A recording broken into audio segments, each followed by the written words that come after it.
Welcome to Dope Check episode 12 with me, Ace the Stocksman, featuring Tactical Rab and the EU GOAT, Trey Zero. How we doing, boys? So as you, Rab, we have a little thing going on. Yeah, I thought maybe we'll switch up this week. No, I'm scared. What a great day. We've had a good discussion, not COD related in the intro before the show. So if you're watching on YouTube or after the fact on the audio platforms, feel free to check us out live on Twitch because it's always a good time. We have a few topics to discuss today. Finally, the qualifiers are done. Major 2's around the corner. The storylines genuinely couldn't get any better than how they are right now. I have no idea who's going to win this event. The way that the top four matches have played out over the last couple of weeks are indicative of an absolute minefield come Sunday. But it's not just that we've got to dive into. How are we doing, Trey? I'm doing great as always. It's like every time I wake up, and I know we say this all the time, but I actually get excited because Mondays we have Dope Check, but we never just have a weekend of COD to talk about. That's why when everyone's like, "Oh, 3-hour episode," yeah, it's because it's just someone always starts something in the scene. There's always something going on. There's always drama. The COD scene's crazy. Like you said, the qualifiers are now over, so I can actually, watch some good COD and at a LAN event. Even though we're not there, but we thought we'd let Ace handle all the Latinas this time. Me and Rab don't want to go over there and take every of them. That's what we do. Like we've got to give Ace a chance out there. Don't worry. Toronto, Ace is going to be. Ace is going to be what in Toronto? He's be slaying the scene in Toronto. Let's be honest, guys. Well, guys, welcome to Dope Check, man. I'm so excited for this Monday. There's no podcast like Dope Check. Guys, I am so excited for this. I'm excited to be here with Rab and Trey. Miami is going to be an absolute movie. I'll hold it down for us. Of course I will. But guys, there's so much to talk about right now. Let's just can we just dive right in? Can we start? Can we dive right in? We can dive right in. Let's dive right in. So we have an actual amazing tweet from Nadeshot responding to a previous little drama that we talked about with Sib revealing that Dan Ghosty smokes a little puff papaya before his matches. So we do have this hilarious interaction of Nade. No lie, kind of further time. So then someone responds to Nade and says, "Wait, this response from Carl is so funny to me." It really is. He says one of your players with is playing the OpTic Texas, yeah, it's like a random Texas guy, right? Playing CDL matches with high on. We address the issue before everyone, the whole league finds out, basically. At Daniel, at Spinner, at COD League. And then Nate says, "I'm gonna double down and I'm gonna make sure slam this fool." I got no idea if he is, but that man has been slamming all year. I got half of mine to go smoke Chronic with him. Nobody likes a narc. Kick rocks, pal. Boom! Slammed. Dude. No, I gotta say, reply. Nade, I was always had my respect, but dude, I thought my Nade respect couldn't get higher. It got even higher when I saw this response. I love that response. It's like we said before. If he's frying and no one sees an issue with it, and he is actually doing it, which I assume he is because Sib wouldn't just say it, because apparently Sib is the worst leaker of all. Yeah, Sib's the worst leaker of all time, regardless if he says he's joking. You can't say the truth and go, you know what, I was only joking, fellas. It's a pretty bad joke if we're being honest. So, I respect Dave for coming out and saying that, and just, if Ghosty was literally dropping 0.5s and Sib said it, I think everyone would have an issue. But he's frying, he's probably one of the most underappreciated ARs in the league right now. So, it's nice to see Nadeshot, an actual owner who cares for COD a lot, not just one of these behind-the-scenes owners. He streams every day, he plays ranked play, he watches the boys, he supports them, he owns them at that point in terms of, they're signed to his organization. It's nice to see him actually not care and have a laugh and a joke about it, actually him respecting, Ghosty. And if he does do it, he's still frying and he appreciates that. He might need to dish it out to the rest of the team. If it's helping Ghosty... The other brothers need some help, I think. I don't know. But yeah, W Boss and Nade. Yeah, absolutely. It's Nade, I think, by far, besides we have Hex and Nade, are so forefront, so in the front of their organization. He's showing off so even having his being in the top 250. I think he's of course the only exec even across the board that's made it to the top of the ranks and ranks. So W Nate all around, man. He's well, yeah, I can't see Stan Kroenke getting top 250. Like, no, that's why I want to Robert owner Kraft, to like Stan any Kroenke executive. queuing up. Maybe there's like You a could secret carry them up there executive. though, Trey. They could pay you money. listen, even if the LAG boys are on to carry him, I don't think they're getting top 250 either, if we're being honest. Jesus. Sheesh. Look at Nah, Lordy. Nature, honestly, it's great to have him like properly back in the scene again, because obviously he stepped away a bit when, I don't know, weird internal stuff going down at 100T, birth of his daughter and all this, right? Gracie, isn't it? And now he's fully back on form. He's streaming, the content's great. Every day I'm seeing a new fantastic Nadeshot clip that I'm throwing at the end of a video. Yeah, you just can't beat. It's just great to see guys like that back in the scene. Like obviously Crim, since he stepped away, has kind of been in and out of the COD scene a little bit. Like obviously people are still following what he's up to, but he's doing the whole racing thing, which is great, and I'm glad that's going well for him, obviously, as we discussed a couple of weeks ago. But also, you know, he's not day-to-day involved in the COD scene as he was before, but it's great that some of the names keep up with it, right? And the fact that Scump is so integral to the scene as he is, the fact that we have Nadeshot back properly in the scene again, playing and following and giving his comments, it's just great for everyone. Absolutely, absolutely. Speaking of Sib and his controversies, I know last week there was a lot of talk about Dante and a certain tweet he put out and about the WxC. So we saved it for the Dope Check show, but we wanted to really cover this in depth and really discuss this issue internally. So let's jump over to the tweet itself. Dante, in a sense deleted tweet, said, "So we have grown men playing in a female Call of Duty league?" with a question mark at the end. Post is deleted pretty much instantly, but however, we all know the screenshots online remain. Personally, just to comment first on the tweet itself, I think it's absolutely insane that as a professional, he would comment on anything, I don't know, of this regard. I think it's like, your parents tell you, everyone tells you when it comes to like political, religious talks, you kind of keep that out of the workspace. And for him, as a professional Call of Duty player, Twitter is pretty much, Call of Duty functions on Twitter. So it is your workspace. It's not the place to be talking about any type of out of professional gaming, which is your forte, your niche. Speak on that. Keep it on that. You're a pro in an official league. This was just a really, I don't know, I found it to be a little distasteful coming from a pro Call of Duty player. Yeah, I didn't really see.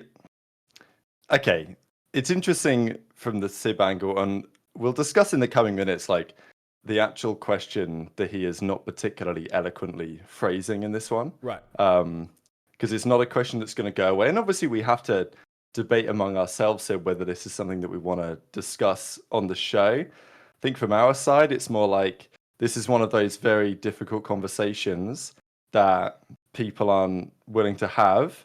I think on our end, we are happy that we can discuss the nuance in an appropriate way, such that we can handle both sides of the issue and just bring some new light to the discussion, because it's clearly an important topic in the community because everyone was going on about it. So it's worth discussing on the show. I think, like, we don't want to say anything that's going to get us cancelled, right? That's just the nature of the beast nowadays. Absolutely. But let me add one more little thing too. It's not even about cancellation. It's also about, we're not here to offend. We're genuinely here to discuss it with an open mind, open arms, and just the topic at hand. Because it is so prominent, we could have decided to ignore it. Like, a lot of people have, for clear reasons, decided to pretend like it doesn't exist. But on this show, with this group of guys, I think we have the ability to talk about it with a, very grown conversation and come at it, with care, with sensitivity, and with mean no offense. And if you are offended, we apologize ahead of time. It's not meant for that in any regard. So sorry, I didn't mean to cut you off. I just want to make sure that was clear that we have no intent. That was well said. Yeah. We spoke about it. Like, do we want to talk about it? And I think we all came to the conclusion that we're a COD show that talks about everything that's happened in COD. It doesn't matter whether it's you know, good, bad, crazy, out the ordinary, whatever happens. Like, we talk about everything that's happened in COD, drama, games, you know, everything. So we came to the conclusion that, yeah, we're going to talk about it regardless of, you know, everything that happened. Like, we're going to, like Rab said, come in with an open mind. And obviously we know the Twitch chat and the comments on YouTube, whatever, you know, everyone's going to have an opinion. So the only thing I ask is keep the opinion respectful as possible. Absolutely. And don't go crazy with it, because we're going to be as respectful as we can and open-minded as we can. And we just hope you guys respect that too. Absolutely. So I'm gonna jump ahead to the response tweet that Dante had to I won't call him Haggy, Chris Parasite. I want to, you know, so the context of it was this guy Infinity. Not really sure we're letting openly transphobic people in 2024 slide. The replies to this tweet alone are enough. And the quote tweet is, "Get this bigot out of the league," right? So obviously very decisive. People were extremely, you know, some people were extremely upset. Some people were saying a bunch of other things. It was kind of both sided. And eventually you have Parasite replying and having a conversation with this guy and then saying, he's just a child and doesn't know how to convey his thoughts properly. That's the majority of the community. And then Dante, out of left field, decides to reply and says, "I'm a grown-ass man, Hagrid." Oh! I mean, I would just like to say this as well. Like, you do realize the whole thing blew out of proportion because of the graphic that was shown looked like she had an 8.96 KD in hardpoint. Yes. And it was a 0.96 or something like that. I can't remember. And like, it just went way out of like, it looked crazy on the stats, and that's where it all came from. Yeah, I can just link this to you if you want to bring it out real quick, Ace, actually, because I just found the tweet. But yeah, I genuinely think if they had better fonts, as petty as that sounds, this wouldn't have actually become a big deal. It mainly became a big deal because people saw this tweet and they were like, "Oh my god, Mizu just dropped an 8.96 in hardpoint." Which, by the way, to drop an 8.96 would be impossible, just because to have a 0.96, that would have to be like, you know, 24 out of 25, whatever. So you'd literally have to have like 224 kills or something to have an 8.96. But, you know, it's, yeah, I mean, have a look at this font, right? The 0, it doesn't look like a 0. The line should be horizontal, or the line should be diagonal. Yeah, I think WxC, if there's any piece of advice I would give you, is change your font. Your 8s and your O's and your 0s are too similar. I had to look at this for no joke, like a minute or two, to be like, what's the actual difference between the 0, and the 8 here? It was really tough. So yeah, no, that's what actually got it popping off, and I think got the likes in the reaction was so great initially, where it kind of ended up on everyone's For You pages and ended up kind of in the eyes of everyone, because they assumed off quick glance that someone dropped an 8.96 in a hard point. So it's just like, yeah, it was an absurd thing to see. And yeah, Trey's absolutely right. That's where it kind of kept going. I did drop a 4.5 in the search and a 2.4 in the control. I promise you, though, it's like what Rab said. If the font was correct, this wouldn't even happen. Yeah, I don't think Sib would have tweeted what he tweeted. Because from my understanding, Mizu's been playing in the WxC for a while now.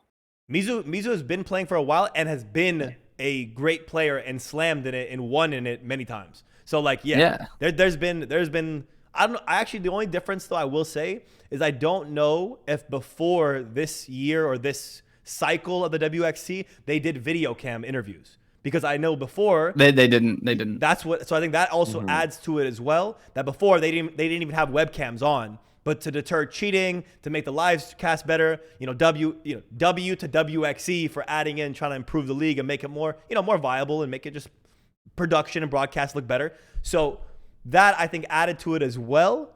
But yeah, Mizu's been on the scene for a long time. I mean, in the women's scene, been frying, been known, has teamed with the likes of, like, I don't know if people know this, Azura Anarchy, who's also a really good player in the women's scene. So yeah, no, I've even played ranked and stuff with Mizu myself. So been a good player. The reaction is, can I scroll down? If I scroll down a little bit, I don't know what's going to be there, but I'm going to scroll down just like. Scrolling down on Twitter is always dangerous. That's why I'm worried. Like randomly, it's gonna be an OF person just popping up on the screen. So it's right. Usually the picture's blurred, or it says something in bio. I wouldn't know what it means. Or I don't click on it. I don't think I've ever seen anything like that. I don't know. Every time I see a show more these days, I just click. We click off straight away. We ignore the replies like that. But yes. But just the Sib tweet, right? Like the fact that he tweets what he tweeted. Yeah. He had a chance to, delete it, to back down. He did delete it, fair enough. But then obviously the follow-up reaction is he has a back and forth with Infinity, and I think understandably. And then he deleted the tweet, but in effect he doubled down, right? Because he's like, look, he hasn't backed down on his opinion. He's just deleted the tweet, which was, I think, poorly worded to say the least, and probably unnecessary in the first place. But then when the question comes to say, because Parasite's trying to give him a get out of jail card, and they're saying, look, maybe Parasite didn't explain it in the best way. But he's not 15. I know. He's not a kid. Why is that like Parasite's explanation doesn't work? But he's trying. That's why it infuriates me. Like Sib's obviously tweeted it. He knows what he's tweeted. Everyone's saying like, I asked a question or he asked a question. No, we know how he tweeted it. It's to say like we know like Rab. We know how he tweeted it. You know what I'm saying? Regardless, like it was posed as a question, but we know how he tweeted it because it got insta deleted. Yeah.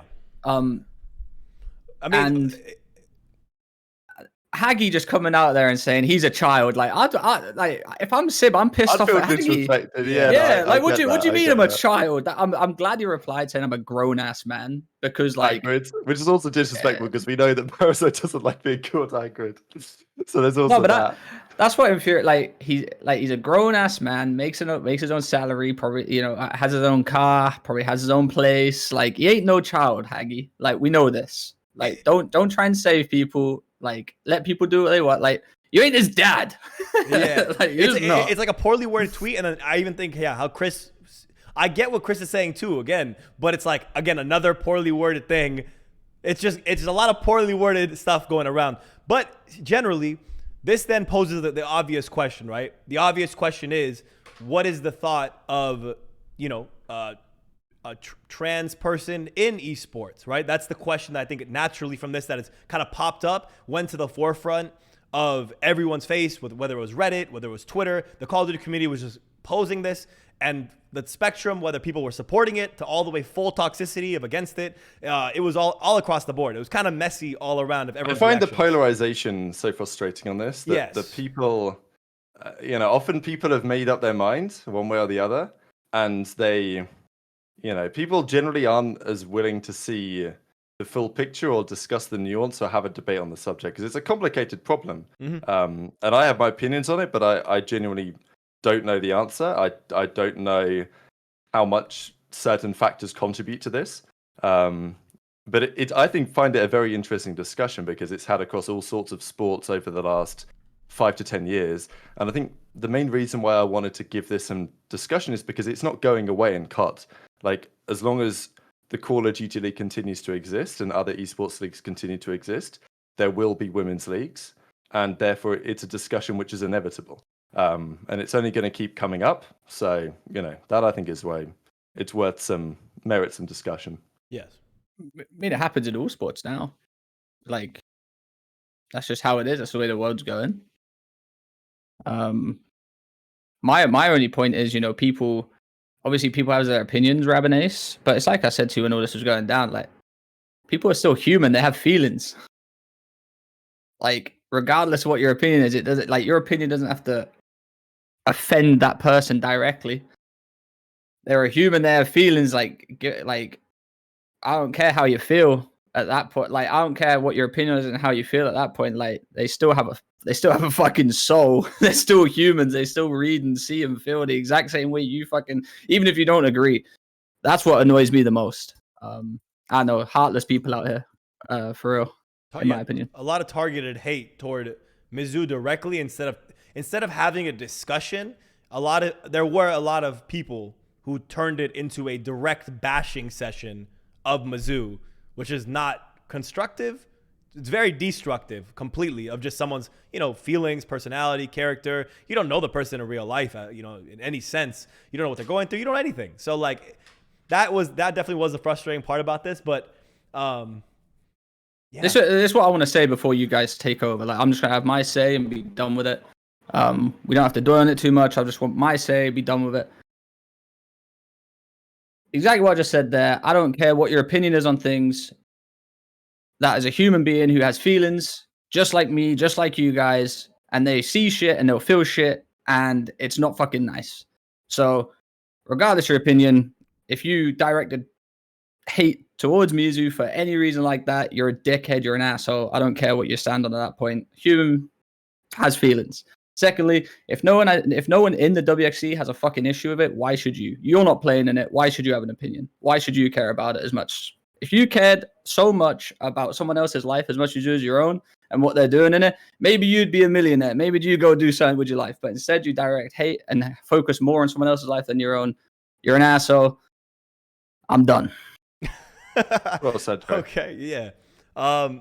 My take on it, right, where there's different parts to it, different aspects, different components to this. But like the specific question, I think, to be constructive and discuss is like trans people within esports, right? That's like the specific constructive question that we could talk about. On a personal view, right, I'm gonna address myself forefront. I'm a man of faith. I believe in God. I believe there's male, female, birth. That is what it is. That's personal. Outside of that, people can choose. They have the freedom and liberty to choose what they do after that, though. If someone does feel that they want to live a life of being, whatever they want to do, whatever fulfills them, whatever makes them happy, right? If they want to transition, they want to go run across the street, it has nothing to do with me, right? My basis, my personal belief, I'm not imposing on anyone else. I believe that's fully wrong. When it comes to the league, right? When it comes to trans women in this league, I think there's another point that a lot of people miss in it. And Mizu actually, I don't know if anyone saw, but she put out it wasn't a tweet longer, but it was like a screenshotted response to all the controversy, essentially. And she highlights the fact that there are other trans players in the WxC who are not the MVP. So it's something, there's other nuance to it as well, that it doesn't automatically make you the best player just to be born a man. That is not inherently going to make you great at something.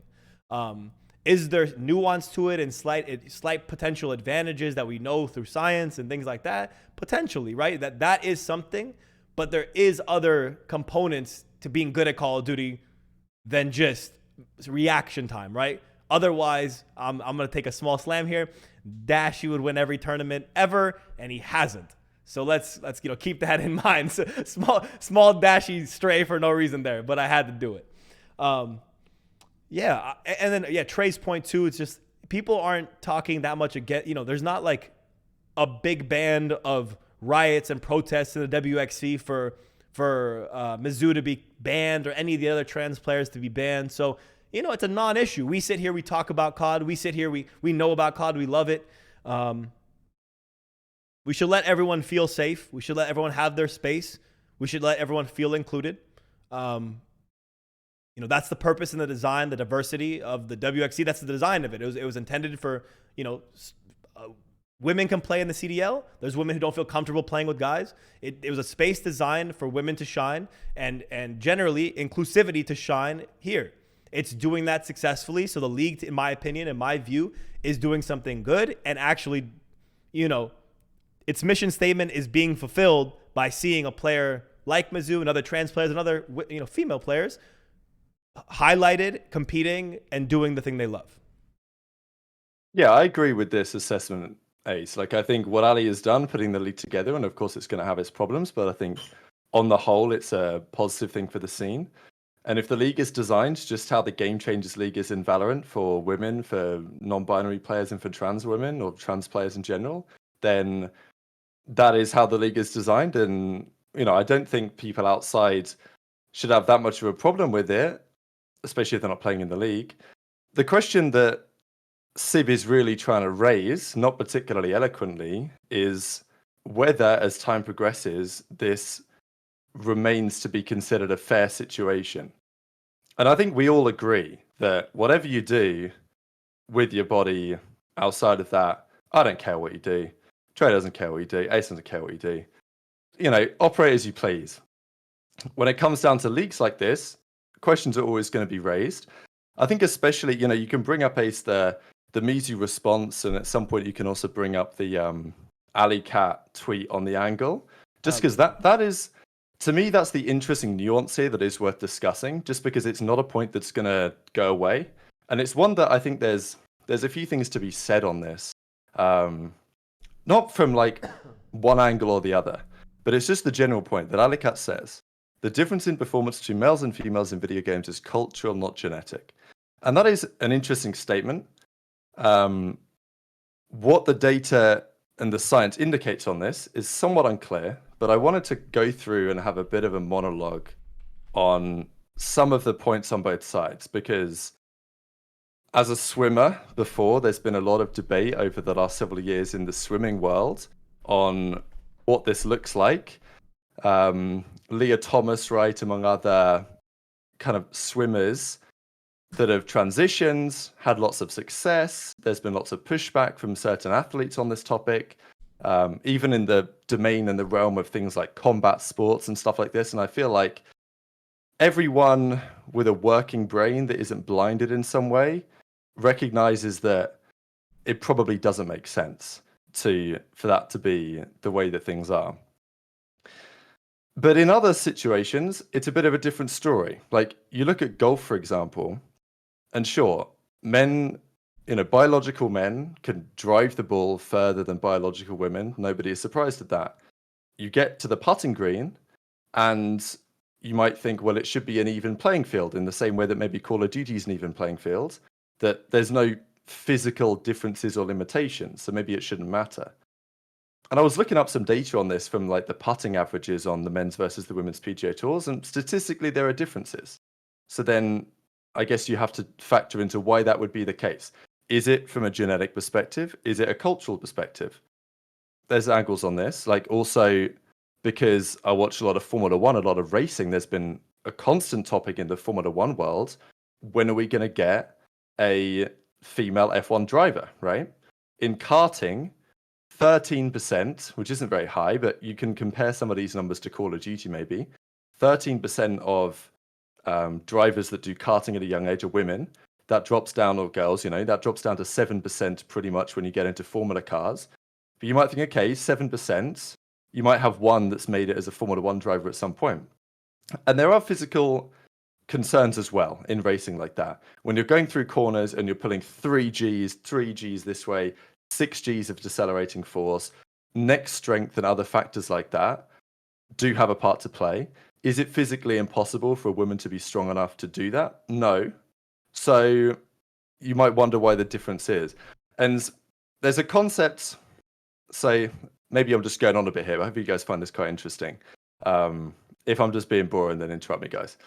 But I'm intrigued. I'm listening. I'm waiting to see what I'm seeing. You're building it up. I'm intrigued. All right, so I'll take a little bit of a different tack. 99% of people in prison are men. Why is this the case? It's because if you imagine a normal distribution, right? So it goes up like this, down like this, right? Standard, median, mean, and mode in the middle. If you take that for men on average, and then if it's not a true statistic, if I'm saying anything wrong, then please let me know in the chat what I'm saying is wrong. But most people in prison are men. I don't think anyone's going to deny that. It's true. You take a normal distribution for aggression, let's say. The average man is more aggressive than the average woman, on average. This isn't like a crazy phenomenon. If you were to take people out of the random population, a random man, random woman, and you were to guess that the man was more aggressive on average, you'd be right like 60% of the time. It's not like overwhelmingly, but it's a small difference. So you can imagine that you've got one normal distribution and you've got another one which is very slightly offset. So you've got 2 normal distributions that are very slightly offset from each other. In the middle, that doesn't make much difference. There's a degree of chance.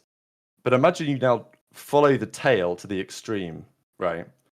One of those normal distributions is already tailed off to basically 0. and one of them still exists to some degree. So this is what you find, that when you have two normal distributions that overlap, when you get to the extremes, you'll find that everything that is left at the end of the bell curve is pretty much just men. So this is like basically every single of the most violent people on the planet will. And you can argue, there's other things why this seems to be true. So I would just say, to add feel one free to little pop thing. in. There's just one thing I want to say is there. It's like, we can all agree. I don't think it's speculation. Most armies from the dawn of time to now have been full of men.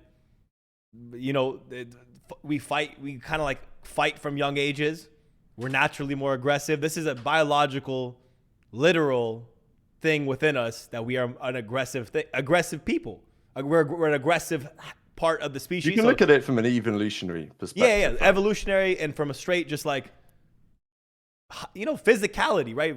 Usually 90% of the time taller, wider, muscular build. We're meant to be the fighters, essentially. So it makes sense, right? It would make sense why the most violent people are men.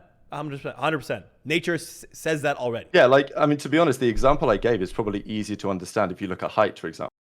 It's like, the average man is taller than the average woman. It's not always the case. Some women are taller than some men. Absolutely. When you look at the top 1% of tallest people on the planet, they're all men, obviously. Yes. Because that's the way that it worked. And it's the same in other things, right? So people often talk about reaction time, and I don't know what the data says on this. I don't know if the data is solidified enough. All I do know is that based on the phenomena that I said, if you see something in nature where the top 1% of people in a certain domain all tend to be either women or men, then that might be indicative of the effect that I'm mentioning. So I don't even necessarily think it's reaction time. I think my feeling is that if you look at it from an evolutionary perspective, the men that are the ones with the spears killing the tigers and the oxen or whatever to take back to the tribe to eat or whatever, there's a degree of hand-eye coordination and possibly awareness, which is potentially stronger from a genetic perspective. I can add one thing to that as well, from psychology major, right? And I'm not doctoring it. Don't get on my head too much. But we do know through studies that men have a different spatial awareness, an improved spatial awareness in accordance to women. So when it comes to, let's say, maps or direction, it's not like, I know that's a joke people say, but like truly scientifically, men are better with spatial awareness and directional awareness than women are. Scientific. This is why, like, when I look at the data on putting, I find it very interesting, because it's like there's no physical differences there, but the men seem to be better at, reading the green and these other factors, generally speaking. So, yeah, I think that might be playing a part in what we see.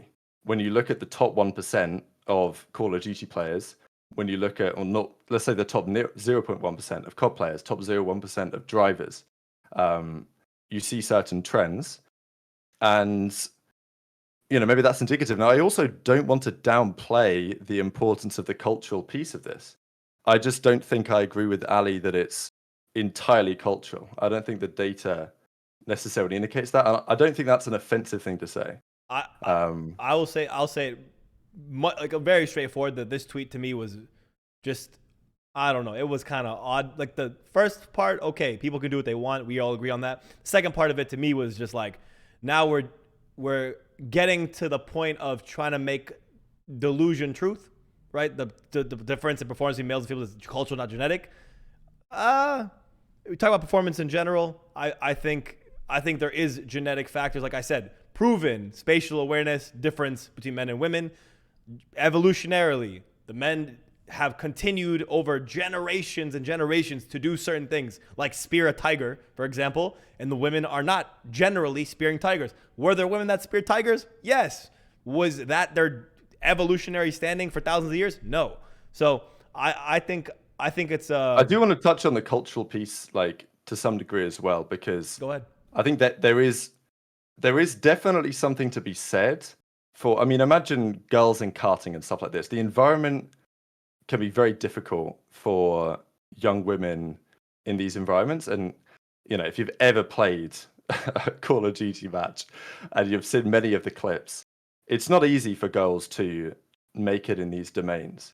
And it's the same elsewhere, like in chess as well. This is another example of girls will be a small minority of those that play.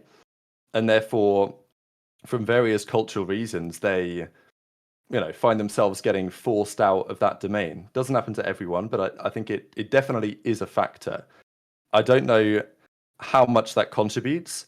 I guess that the feeling is from Ali, right, is that Mizu, as she developed as a player, developed in a different cultural environment and then having transitioned it, that would be the theoretical advantage if there was one. It's difficult to exactly say, right? But then there was people mentioning to me, this is another kind of example that people won't really be too familiar with, but just on the chess topic, I'll mention it because someone might have heard of these players. There's an Indian grandmaster called Pragnananda. He's only 18. He's one of the strongest grandmasters in the world. He has an older sister who's also a grandmaster. She's a few years older, so theoretically more developed. They grew up in the same household, same genetics, right? Within reason. Obviously not exactly the same, but same parents, everything like this. Yeah. And same environment, same development. All factors that could be controlled are controlled, basically. To some extent. And he is a significantly stronger player than she is. This is anecdotal to some extent, but I think he's rated like 2750. She's rated like 2450, something like that. There's a pretty big rating difference in the chess domain. So it's just an anecdotal perspective, but it's another interesting example. I know we talked about this as well, Trey, the different teams, because we've had women in COD before back in the day.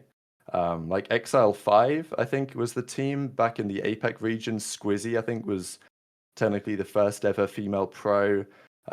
There's also this League of Legends team that were like a full female team a few years ago. But yeah, their results weren't that good, shall we say. Yeah, go ahead, Trey. I was gonna say, yeah, you are right. Especially about the Alley Cat tweet too. There is a form of cultural in terms of women, like you said, being like disrespected and stuff like that. Like you play with a female. I've played with many females in rank play and stuff like that. They say one word, they get absolutely blasted to the fucking moon. It's not even close. They say one word, it's slurs upon slurs upon slurs upon slurs. And, we spoke about the feelings thing. Like you can clearly tell they don't give a fuck about their feelings or whatever. That because they say these things and they actually mean it. So I do agree with you on that part, Rab. And then especially about the sports thing as well, Rab, like with the data, and that's why I was so intrigued. I wasn't bored, I was intrigued. Like you've done your research, stuff like if the research is there, you can't argue the research as well in that aspect of things, especially when it comes to like you said with the golfing and the Formula One and stuff like that. I just think I know some females that have fucking gunned me to sleep, and it's not all about reaction time, like you said, Ace. If reaction time was if that was the main thing, I just think a lot of girls don't want to play with a lot of guys as well because of the whole how they get fucking treated when it comes down to gaming. It happened. We had this discussion in my stream today about like Valor and League of Legends and stuff like that. It's not just COD. Yeah, they say one word, they get absolutely. They might as well turn the PC off. They're not. They just get absolutely fucking blasted back to the moon just for even saying a word. So I think on that aspect of things, I just feel like there's a lack of respect in terms of that when it comes down to females in gaming in that regard. 100% there is like that. I don't think anyone that has seen it is not denying the reality of that. And yeah, I think my perspective is just that Alicat's done a great job setting up this league. I hope it continues to have success. These debates are not something that's going to be settled anytime soon in esports, but I think it's worth having the discussion because it's not going to go away. And I genuinely just want the best world players involved. So yeah, hopefully we can get there. Yeah. Without people being so, it just frustrates me lots of the reaction, right? Because I don't think anybody with a brain is really saying, "Oh, you shouldn't have done this, you shouldn't have done that." And it's like the people that, as Trey said earlier, come at people on an individual level, like that really frustrates me and sets a really bad expectation of the community. I mean, I've seen it in the Twitch chat too. Let me get this straight. I'm okay for everyone to have an opinion, whether you think it's right, whether I think it's wrong, or anything like that. It's your opinion. Say what you want. Just do it without upsetting and disrespecting people directly. Like, I don't get it. Like, it makes no sense to me why you would try and hurt someone's feelings because you don't agree with something. Like, that makes no sense to me whatsoever. Yeah. I wanted to, speaking on that specifically, I wanted to jump to the actual Mizzou response, I guess, that I was mentioning earlier. We have the tweet up here. I want to jump right to it, but like, I'll read it out so everyone, because I don't know if it's very legible, but people forget that there's a person behind every screen. The world is truly full of hate, and it's actually disheartening. But I am who I am, and I can't change it if someone hates me for it. I truly rather be hated for being myself than loved for being someone I am not. I came out of the closet at the beginning of CW in real life, but didn't say anything on Twitter/the COD scene until the end of that year. I'm also on HRT, hormone replacement therapy, in case anyone doesn't know what that is, which means that transitioning from a male to a female, which means with estrogen and other medical means to change hormones.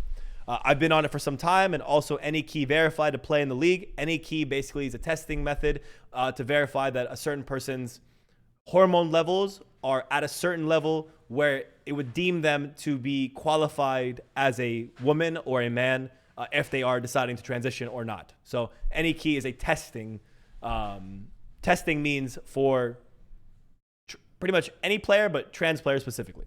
So no, I'm not faking it. And then this is the part where it was really interesting, because again, a lot of people thought there was a talk that, oh, who is this person? They just popped on the scene and became MVP. So there's a lot of misinformation about Mizzou that was coming up, which I'm glad this was included in the statement, because it really sets context to how long Mizzou has been playing Call of Duty, actually. I've been competing since IW. I was 13 at the time in the Latin American part of COD. I've had multiple different gamer tags, so that it's also why people only know me as Mizzou. But back then, I competed in the Latin American. I went by Moretti, Sunset, and Foxhoof. Competing has been something I've always loved, but some people didn't know me until I started going by Mizzou. They think it just spawned to the scene and started dominating when I've been competing for a long time. That's all I'm going to read of this. I'll click through some of this. This is the last page right here. I'll leave this up so people can read that themselves. But yeah, I just want to say, again, I've played with Mizzou just like casually, right? And I'll be honest, Mizzou's good at COD. Mizzou's chill. There's no reason to hate on someone. Have your opinions, like Trey said. Talk about whatever you want. Again, like I said, I'm a man of faith. I believe in God. I'm a Muslim, proud Muslim, and I have my beliefs. I stated them earlier on, but I still also believe that it's not my job to tell you or tell anyone what to do with their life. I can obviously say what I think and encourage whoever it is, but trying to hate on someone, hurt someone, or, just generally, how about take man of faith out of this? Argue with people on Twitter? You don't got better shit to do with your time and your day? Go outside, touch grass, man. Like, there's no... The people that were saying as well that, like, Mizzou transitioned in order to just win some money in the female, was like, bro, what are we doing at this point? That was the most ridiculous thing that I saw. I'm like, there's... Mizzou's been playing for years before the WxC happened. Oh, it's so annoying. I really, like, I don't know. Let's not make out like the WxC is, like, giving out, like, multi-million-dollar prize pools too. Like, yeah. Like, people are so, like, brain rottingly mind-blowing to me that they thought this was a thing and then just went, boom, let me just roast the living fuck out of Mizzou. Yeah, like, there's so much nuance to this discussion that it just frustrates me when people just, like, have their one set opinion, they see one thing and they've just decided what their take is, and then they're just going to run with that and just go wild on social media. Like, can we stop doing that? Yeah. I mean, I think we've tackled this issue. I think we've tackled this discussion. There's more COD to talk about. There's obviously more drama to talk about. There's matches that we have to get to. So I hope that does fulfill, some people's Oh, I hope we talked about this well. That's all I gotta say. I hope we discussed this well. I hope we didn't offend anybody, like I said before. I hope it was a good discussion for you. If you have more constructive thoughts, you can put them in the chat. If any of us read them, we can reply to them during the course of next discussions. But I think if we all agree, time to keep moving on. All right. Yeah, I think we did a good job. Hopefully, people enjoyed. I know people maybe sometimes these type of difficult conversations, they like to listen to a podcast and just discuss cards. And I get that. Okay, so I'll have the timestamps if you wanted to skip forward anyway, to be fair. Yeah, I got you guys. I mean, just end it. Just be a nice person. It's not hard to not be a dick.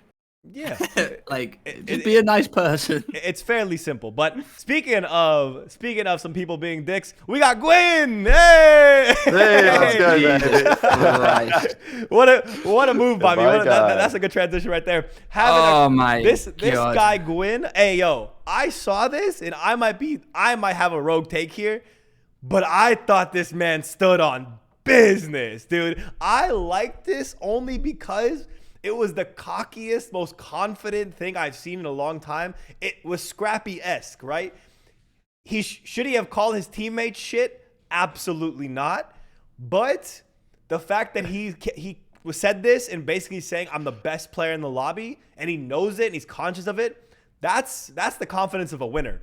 That's the confidence of someone who knows his spot, knows his role. And yeah, everyone can say whatever, oh, it's so bad that he did this. But realistically, next year or whenever he's off of Carolina, Gwinn is getting a shot at a much better team, and that's essentially a guarantee. So, yeah, W Gwinn, in my opinion. I saw this as a full W. Shouldn't have roasted his team, but let's be honest. Is he going to... He deleted it, though, man. I mean, come on. If he was going to start a business, he could have kept the tweet up. Bro. There's not a single man in the league that stands on business. We've known this.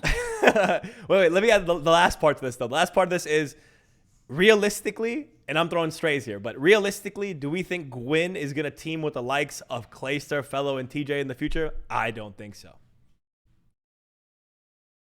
I mean, okay, I guess fair enough, but I don't know. I mean, I'm surprised. I'm surprised with better names. I'm surprised he's spawning in with a scrim to him. That's true. I mean, listen. He didn't directly say his team are ass. He called everyone ass. Realistically. Yeah, I mean, He called the other team ass. He basically called his team ass, and he basically said, I don't deserve to be in this lobby. That's basically what he was saying, yeah. Which is quite a thing to say after getting 3-0 smoke showed by Vegas. Let's not get it twisted. He's a good player, but he's gone a bit over it. He's gone a bit way over it. I don't think he's that good. I actually do think that there is a tendency for certain players they get into the league, they get gassed up a bit, and then their ego just gets a bit out of control, It's the whole, they get a bit of juice, they forget who they were drinking water with type thing. I mean, is it another situation, Rab, where he's just the best player on a bad team, so he's of course going to get loads of kills, or kills more because he's good, but okay, how good actually Clay dropped a 0.5, you've got there's more kills around the map. It's Gwynn's good, let's not get it twisted, but I don't know, I think it's a weird tweet. After getting 3-0 smoke showed. And yeah, I just think certain players, he also tweeted about Guerrillas the other day when they beat them and he just called them trash. And I love it. I'm complaining. Any player with some personality in this league, I would take it because there ain't enough of them. But at the same time, I do think there's a tendency for certain players. They get gassed up a lot, obviously. And then trying to be scrap. Yeah, because I think Theory makes a good point here, right? When he's like, look, you have literally achieved nothing in your career. Within reason, and look, Theory's a multiple event winner, so he can say what he wants, and his team is better than Gwynn's team is right now.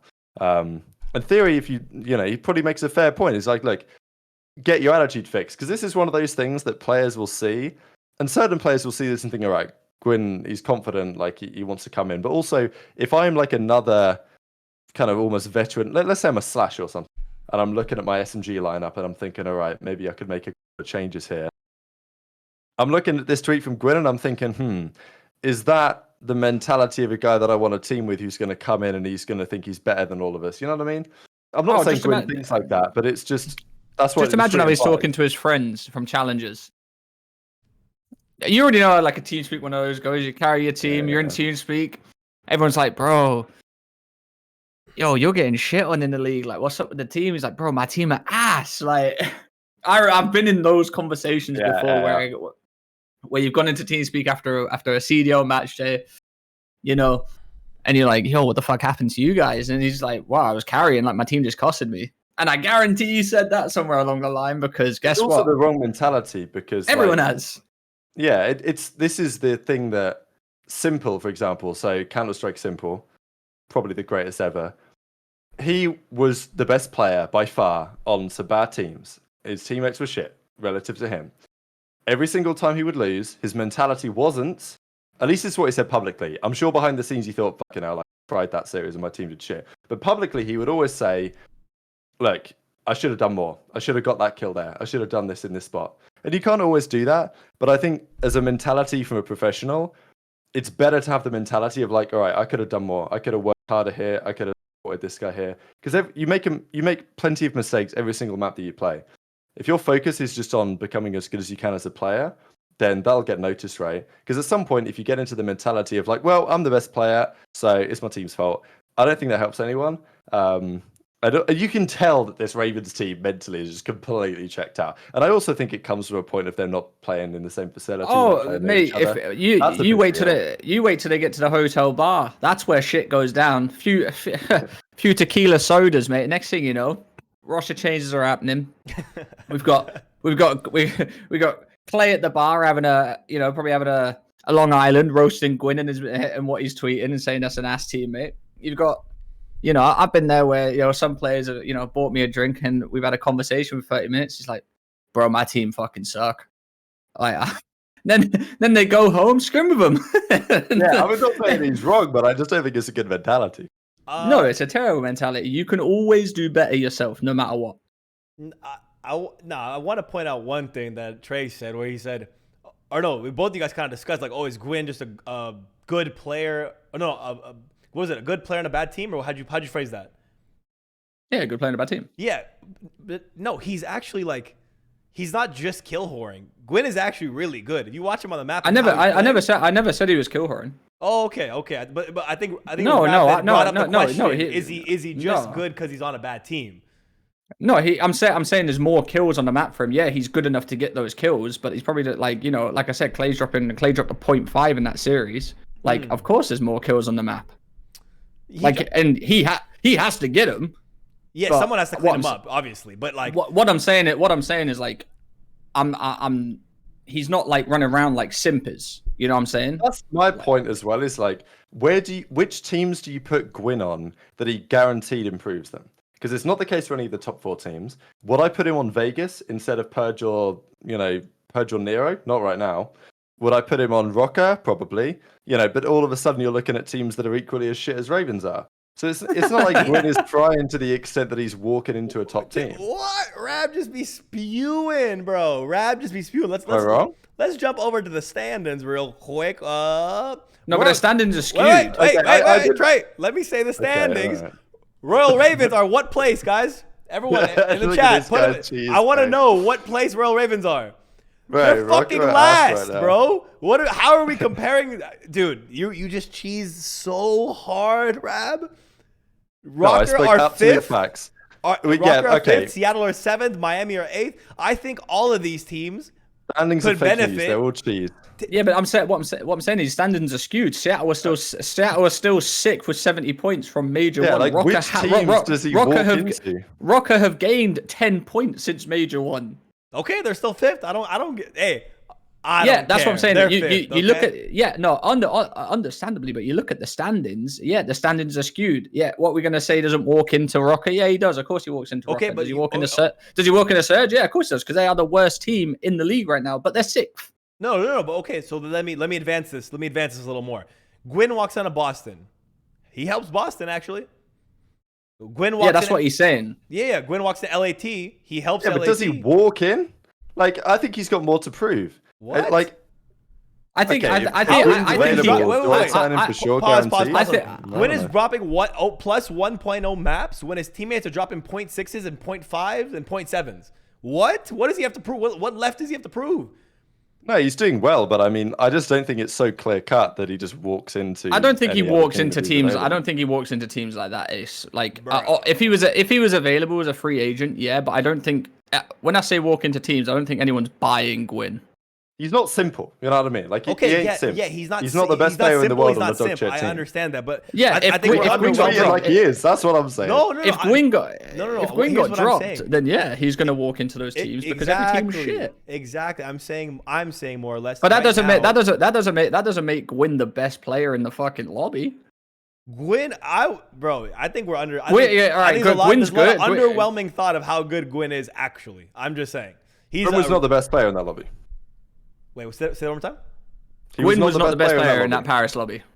No chance. Oh well, that's No, in my we opinion. all know that's Dylan attached. That's just a fact of the matter, right? I mean, it could have been anyone on that Vegas team. Yeah, I mean, I don't know. No, we're cheesing now. We're cheesing. Obviously, when Clay's dropping a 0.5, you're gonna be getting slammed to all hell, and he still managed to drop a 0.98. We could look Just at the quote me series. now. on I'm gonna this say this weekend last as thing well. about this Gwinn thing. Quote me now that Gwinn in 2 years will be on a top 4 team. Quote me right now and forever. Hold that and hold me to it. Watch. I want chat to know that they think y'all think they're talking that shit. I'm talking that shit. Gwinn is legit. Gwinn is actually hella good, and which is why I say him roasting everyone is weird, but his confidence level of a guy he's confident when he's losing and he's still dropping numbers when his team is ass. I'm telling you, the kid's good. That's all I'm gonna say. The I kid always is better than you respect think the he is. passion. I'll give you top 6. I'll give you top 4. Look at his face. He got the simp face. I could tell. You think Gwinn goes on a team of OpTic, New York, FaZe, or fucking who's the other one? I No, forgot. you named the orgs. Don't I say. said he'll be top 4 standings. He'll be top 4 in the league. He'll be on a top 4 team. You're saying almost guaranteed as if NYSL in 2 years will be a top 4 team. Ultra. You know what I'm saying? It's a little. I think any team that puts the most money into the organization will be a top 4 team, which is those 4. I mean, we'll see how long that lasts. To be honest, that's a discussion. Motherfucker, ain't no one added any more money into the orgs. Oh no, I'm saying money could be go the other way. I'm saying the investments still leaking, bro. You know, time is going on. Salaries are high. Who knows? Maybe we see more teams pull more money away. That's what I'm suggesting, actually. The other way. I don't know. But jumping ahead, let's jump ahead over to. Well, we've got to discuss this Ravens team, though. Do we have to discuss the Ravens team? What the hell do we do to them? Are we jumping to the matches now? Well, this was part of the match conversation, I thought, really. Unless you I want mean, we to can discuss talk. the Wait, rest we can talk about the Ravens for their match if you want. Yeah, we Because can it- just because go it right was to like, it. We're dropping a 0.5. We're gonna have a look at it. Yeah, but that was in terms of Gwinn and his fucking dog shit tweet. No, well, the GGLAG team. Can someone fucking chow at all credit corners, no gunny. Holy fuck, those guys suck, dude. I love this kid. He's my favorite. Why is he beefing with all the lower teams? Yeah, come on. Throw some shades. Nah, And Why he's, you some of just the top dogs. Listen. I'll be real. You can't beef with LAG. You can't. You can't beef with LAG. Like, I understandably, like, yeah, they're sitting in corners, but they got to do what they got to do. You can't beef with LAG. At least he beat him, to be fair. That's Someone else like didn't beat him. scrap, like beating Ravens 3-0 and just beefing them. Like, he knows he doesn't need to do that. That's I mean, he true. probably will because it's scrappy, but he knows he don't need to. Good point, actually. Yeah, if you beef with the lower 2 teams, like you perceive yourself on their level. You want Yeah. to beef with the top teams because then you know, Can't beef with an org that doesn't even know they're an org. Like, that's unfair. beefing with the poverty orgs. It's blown You back. can't do that. let's jump to that series though. That 0.5 series. Where is it? I think it's right here, right? Yeah. Right, Here. they want to give me something. Yeah. So Every week I get proved right. It's crazy. no, you actually don't because Felony dropped a 1.04. Okay. All of a sudden, that Well- man's gunning everyone. As an AR duo, they still had a 0.75 combined or some shit. Oh, So- I see you using my cheese. You're using the combo cheese. I'm using the combo cheese, yeah. I don't know what happened to Clay this weekend. I think it's like I'm kind of biased on this. I like the old school players. I want them to stay around longer. But I know we were talking during the series. I'm like, is Clay even going to make it to tomorrow still as a pro player? Or is he just going to finish the series and say that he's done? Clay had 2 responses when he had the series. Does he say, you know what, I'm fed up of this bullshit. Like, I'm out of here after the major. Or does he think, you know what, I need to lock in? Because he went to, I think he turned up to HCS Arlington and it like I don't know. He says it lit a fire in him because he's like, yeah, I can't go out like this type thing.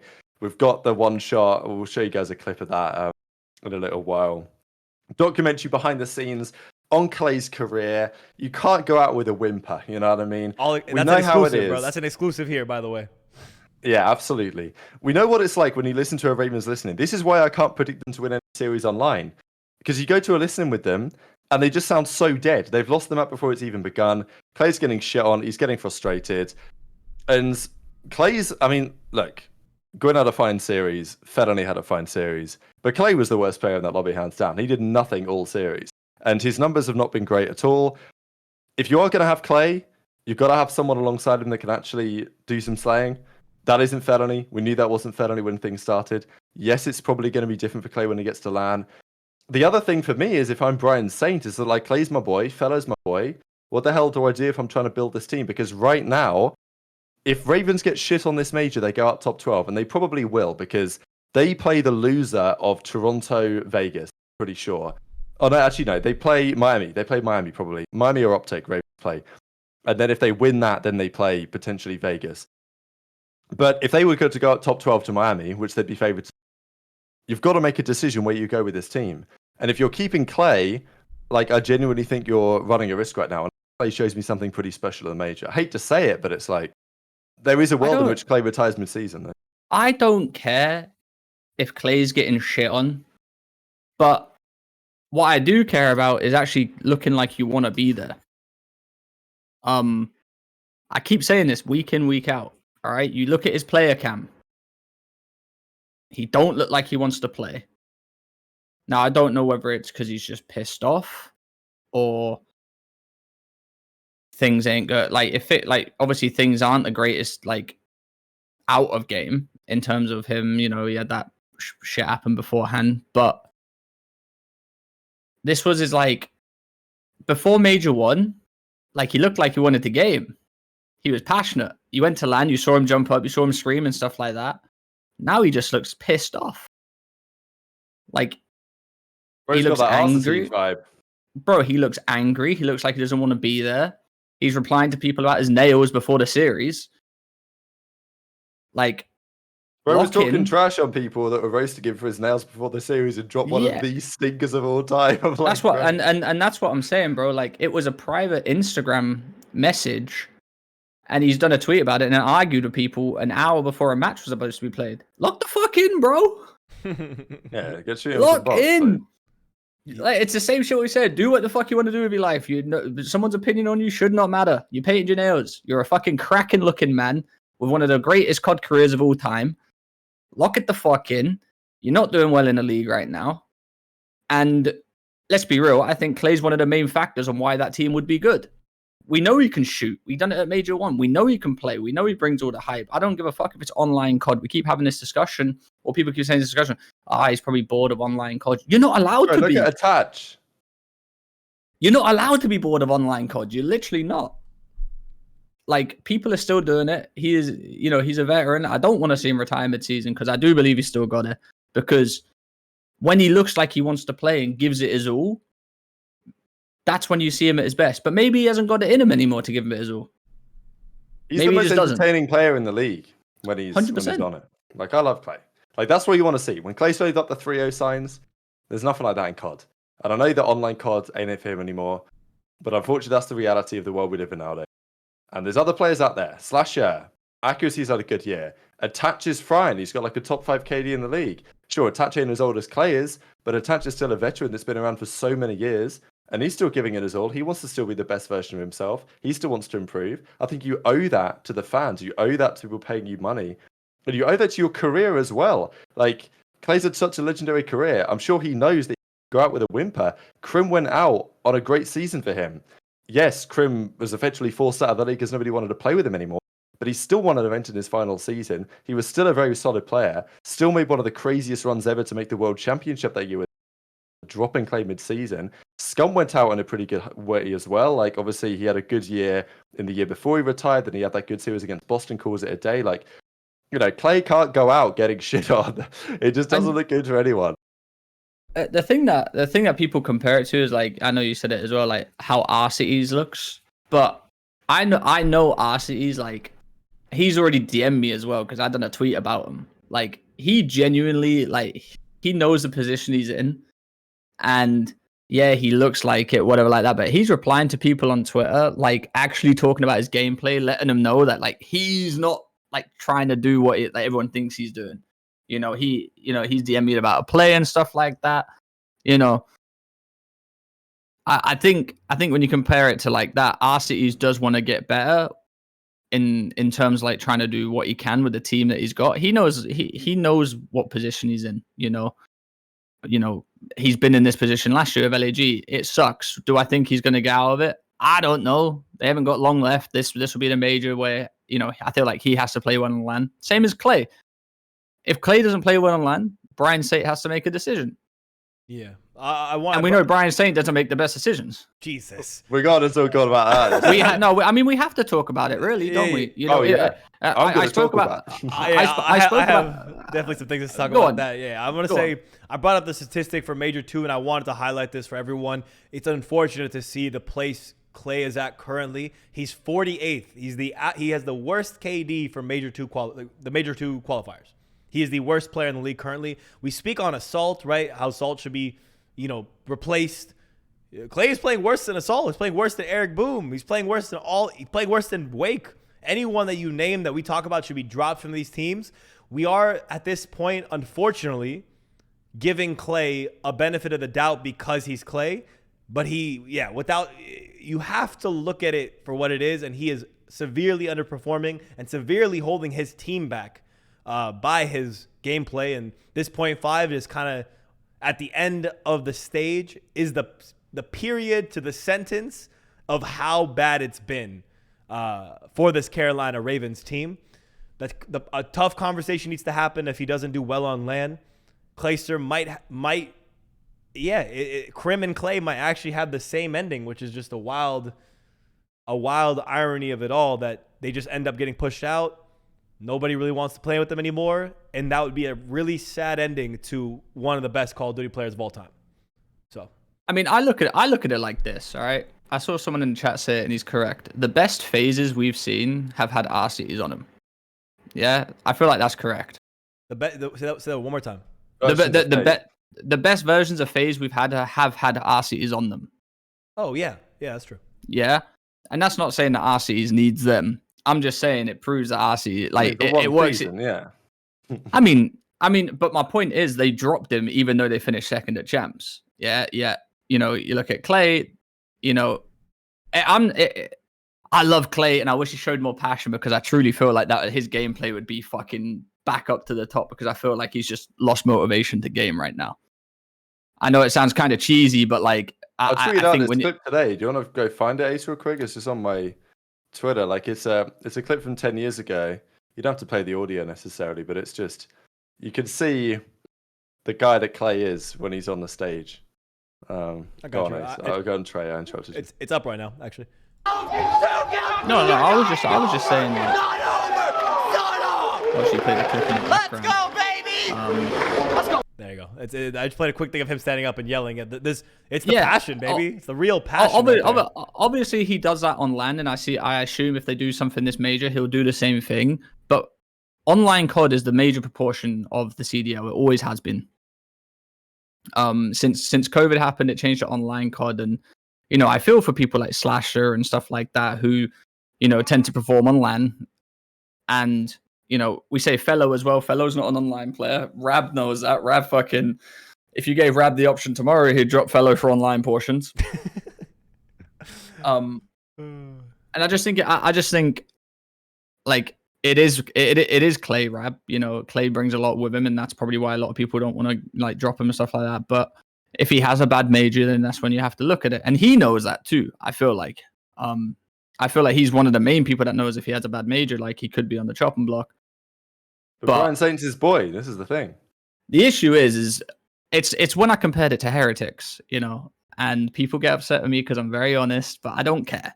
All right, Heretics were getting fried. All right,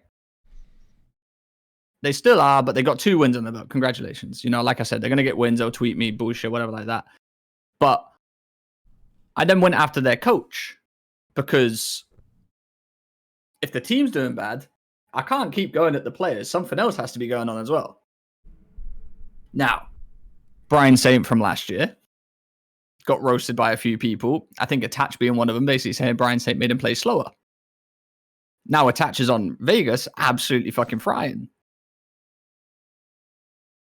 Then you look at Ravens getting absolutely obliterated. Can I highlight one? I'm still playing Invasion Hardpoint. I was just gonna. I was just gonna say that. We're all on the same page. Our minds just synced right there, bro. I was gonna get angry and say they are still choosing Invasion Hardpoint. Let's just get that. Let me look you guys in the eyes real quick. They are still choosing Invasion Hardpoint. They are 0-8 in Invasion Hardpoint. They have not won it all year, and they are still picking it to this day. And chat might think we're Do it again. cheesing. Chat might think we're cheesing, but no. Major 2, they're 0-4. It's like, we're not cheesing. They've been bad at this the entire time. And let me make bad to worse, right? Bad to worse. Completed matches, right?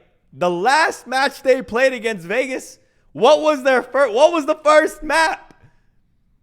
Invasion. Why not veto Invasion after you are quite literally, the worst Vegas team love on it. This is what annoys me. Vegas really like this map. They'll play it every series you give them it in. Now, this is my thing. They might do what we done in London, all right? We used to be very good at bow cage, in Vanguard, in scrims. We played it a few times in a series and got absolutely bopped. Maybe they're looking good at it in scrims, and in the matches they suck. But you have to come to the point where scrims don't matter in that point. You just got to suck it up. We were actually pretty good at bow cage and scrims. We won it more times than we lost it. But we never played it in a series. Ever.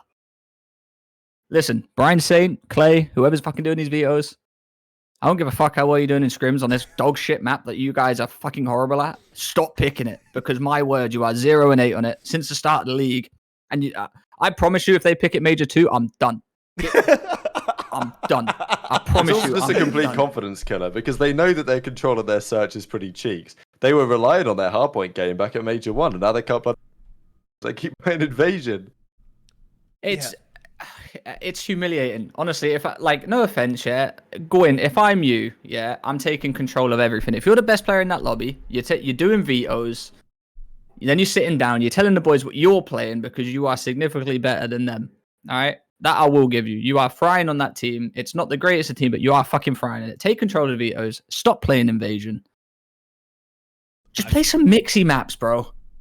Yeah, try to get a Rio in there. Try to get a sub base in there. Get a Skid Row in there, man. Get a Skid Row in there. Anything map where it's kind of cheese. You guys need to play that. Rio map. would suit them. I feel like they could actually do okay on Rio. Rio, they're 1 and 2. 1 and 2. What you on about, bro?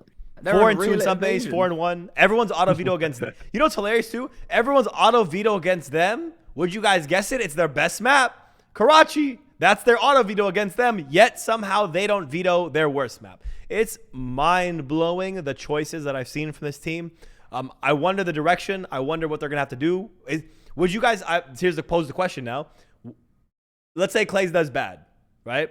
1-man change or 2-man change? 2-man. Rab? I think, I listen, here's my point before Rab takes over. And Rab just might agree with me. I think this late into the season, if your team's doing this, bad 1-man change doesn't help you. I agree, but I also have no faith in them actually to make a good decision. Oh, even like picking up who they pick up next? Okay, like, you gotta understand, LAG, they might be considered the Friendship League team, but this is the bloody Friendship team. Brian Saint's the head coach, Clay's his boy, he's the main AR, Fellow's his boy, TJ's their boy. The only man that ain't the boys is Gwinn. No wonder he's tweeting what he's tweeting. So either we get a vivid Los Angeles Guerrillas Cold War situation where Vivid goes to the bosses with basically Bevels and Ricky and says, hey, the team's dog shit, we need to make a change. And they say, actually, no, we're not so happy about that, we're going to bench you. Like, I genuinely wouldn't be surprised if Gwinn gets shipped out of this team. Or Brian Saint actually sees the light and says, okay, we probably listen to what Gwinn says, but Gwynn's probably going to say, this Greyster is costing me, he's got to go. I don't know if that's going to happen. Guys, they would drop Fellow and TJ, but I just don't see if they would actually do that. If Gwinn gets released from this team and Clay, Fellow, and TJ are still on the team, I'll tell you, That's hilarious. I would see Trey would lose it because they pick Invasion. I would lose it if Gwinn got dropped. I would lose it. I would absolutely come on Dope Check and say the wildest things you guys have ever heard. I promise you. If Gwinn gets dropped because he asks for a fucking 3-man change, we're taking this channel to kick, and I'm doing the propeller on stream. All right, because there is not a chance in hell. And listen, the worst thing about it is, Rab, is I actually kind of believe this is true. This could happen just purely because, 1, everyone's boys. 2, it's fucking London. Or, sorry, Carolina, run by London old owners. And they'll just be like, what you on about, bro? Clay's the fucking man. You're gone. How about that? How about that? You're gone. I've seen it before. We'll see it again. No, listen, we can roast the team as much as we want. When the team starts doing bad and they continue to be bad, then you have to look at something else. Same in football, same in NFL, same in soccer, hand egg, whatever you want to fucking call it, basketball. When a team starts doing bad, the manager, the coach, they go. Yeah? Because at that point, how much of it is on the players? Now, I know people are Rokkr already fired him. No, that's true, actually, funny enough. Because in COD, yes, I understand coaches don't have the most significant role. We've talked about that on here before. But, like, coaches don't get enough slack in COD as they should. That's kind of a weird thought I have. Like, they actually don't get a lot of the... Damn, you finally learning this? It's crazy. But no, I've thought about it. They go under the radar, right? They go under the radar for a long, long time. But at some point, you have to understand that, like, if a coach is bringing nothing to your team, get rid of him. Swap him out. Maybe you can find a guy that actually does bring some good strategy or thought process or whatever. Maybe you don't have the budget for it, but I'm sure there's a Challengers kid or Challengers pro or someone who's ex-pro who'll take a nice, what is it? I think 50, 40, some decent salary just to watch some COD. Or if you're LG, no salary. But I already said this. I play the game 18 hours a day. I literally tweeted like 2 months ago, I will happily help a CDL team out for free. Yeah. Guess what? No one hit me up. Yeah, because London's scared of you. They're not gonna hit you up. Maybe. What do you think? You think, bro? It could be anyone. Everyone's getting pissed on. That's true. At this point, I think they got to reach out to somebody, bro. Trey might be your guy, honestly. Trey literally might be your guy. This is my point as well. Yeah, they go under the radar because they want to go under the radar. The only person, remember when we had this like coaches like dope check episode where we spoke about coaches and everything like that. Yeah. How many times have you heard a top team gas up their coach every time they do well in a series? Shout out to Joe, shout out Damon, the GOAT, JP. Like Darrell comes in the background. Like, Darrell, like gather up. A bad team, a lower team wins a series. They ain't gassing up their coach. I don't think I've ever heard anyone gas up their coach. Ever. As a lower team. Ever. I also think people feel a bit weird. This is just a thought that I had now. Everyone is calling for players to get dropped. That's how it works. People are like, drop this guy, drop that guy, drop this player. And basically what you're saying is they shouldn't have a job. Make them unemployed. Which is a pretty harsh thing to say, but it's sports at the end of the day. For some reason, for coaches, it feels a bit... Does it not feel different to say that? It's like if I say Brian State should be fired, that sounds somehow mean and unfair. But it's no different to saying this player should be dropped, really, is it? It just feels a bit different because we're not used to talking about it in that way in COD. No, but I don't necessarily see it as bad. It's obviously someone that you may know or have some personal connection with or whatever it may be, but like it's bad in that sense. But it's not. Yeah, we've been saying on this show multiple weeks in a row, people should be dropped and swapped and this and that. So saying a coach should be fired, I think it's very legitimate to say that after this major, again, if Brian State could be fired too. The bottom of the league, buddy. Yeah, you're 12th. You're 12th. Something has to change. 2-man change plus a coach swap. There's a lot of viable people out there who are doing good work in challengers and have done good work and are ex-pros like Trey who could do a lot for your organization. I don't know. I think some COD coaches think their spot is just locked, and this is Brian Saint's last chance to be a COD coach, and he's 12th. That's low-key, it feels like every coach is locked. No matter who's doing bad. You got Boston right now, dead last of the league. 11th or some shit. Oh, they're 11th. Yeah, they're 11th. It must be difficult. Like I think Brandon makes a good point about like. Oh, did it? Sorry, I'm on the. Saint is coaching remotely, which can't be easy, but someone's still picking Invasion. Our point, man. And someone Yes. made these roster decisions. No, to be Well, fair, there's wait, only- I wanted to clarify that point too, just because a lot of people think it's the coaches who make the veto picks, but No, it's the yeah, players. exactly. Trey, I was gonna say Trey could back me up on this one. That the players typically are the ones who are making the veto picks. They're saying it to the coach, and the coach is then giving it to the league, right? So somebody. What do you pay these coaches for then? No. I will gas up like when we had our Vanguard team in London, or anytime I had Dom as a coach, he wouldn't just say, what do you guys want to play? He would say, I think we should play this. Are you guys comfortable with that? Like he would actually run the numbers, look at the stuff like that. But some coaches just go up to the players and be like, yeah, what are you guys feeling?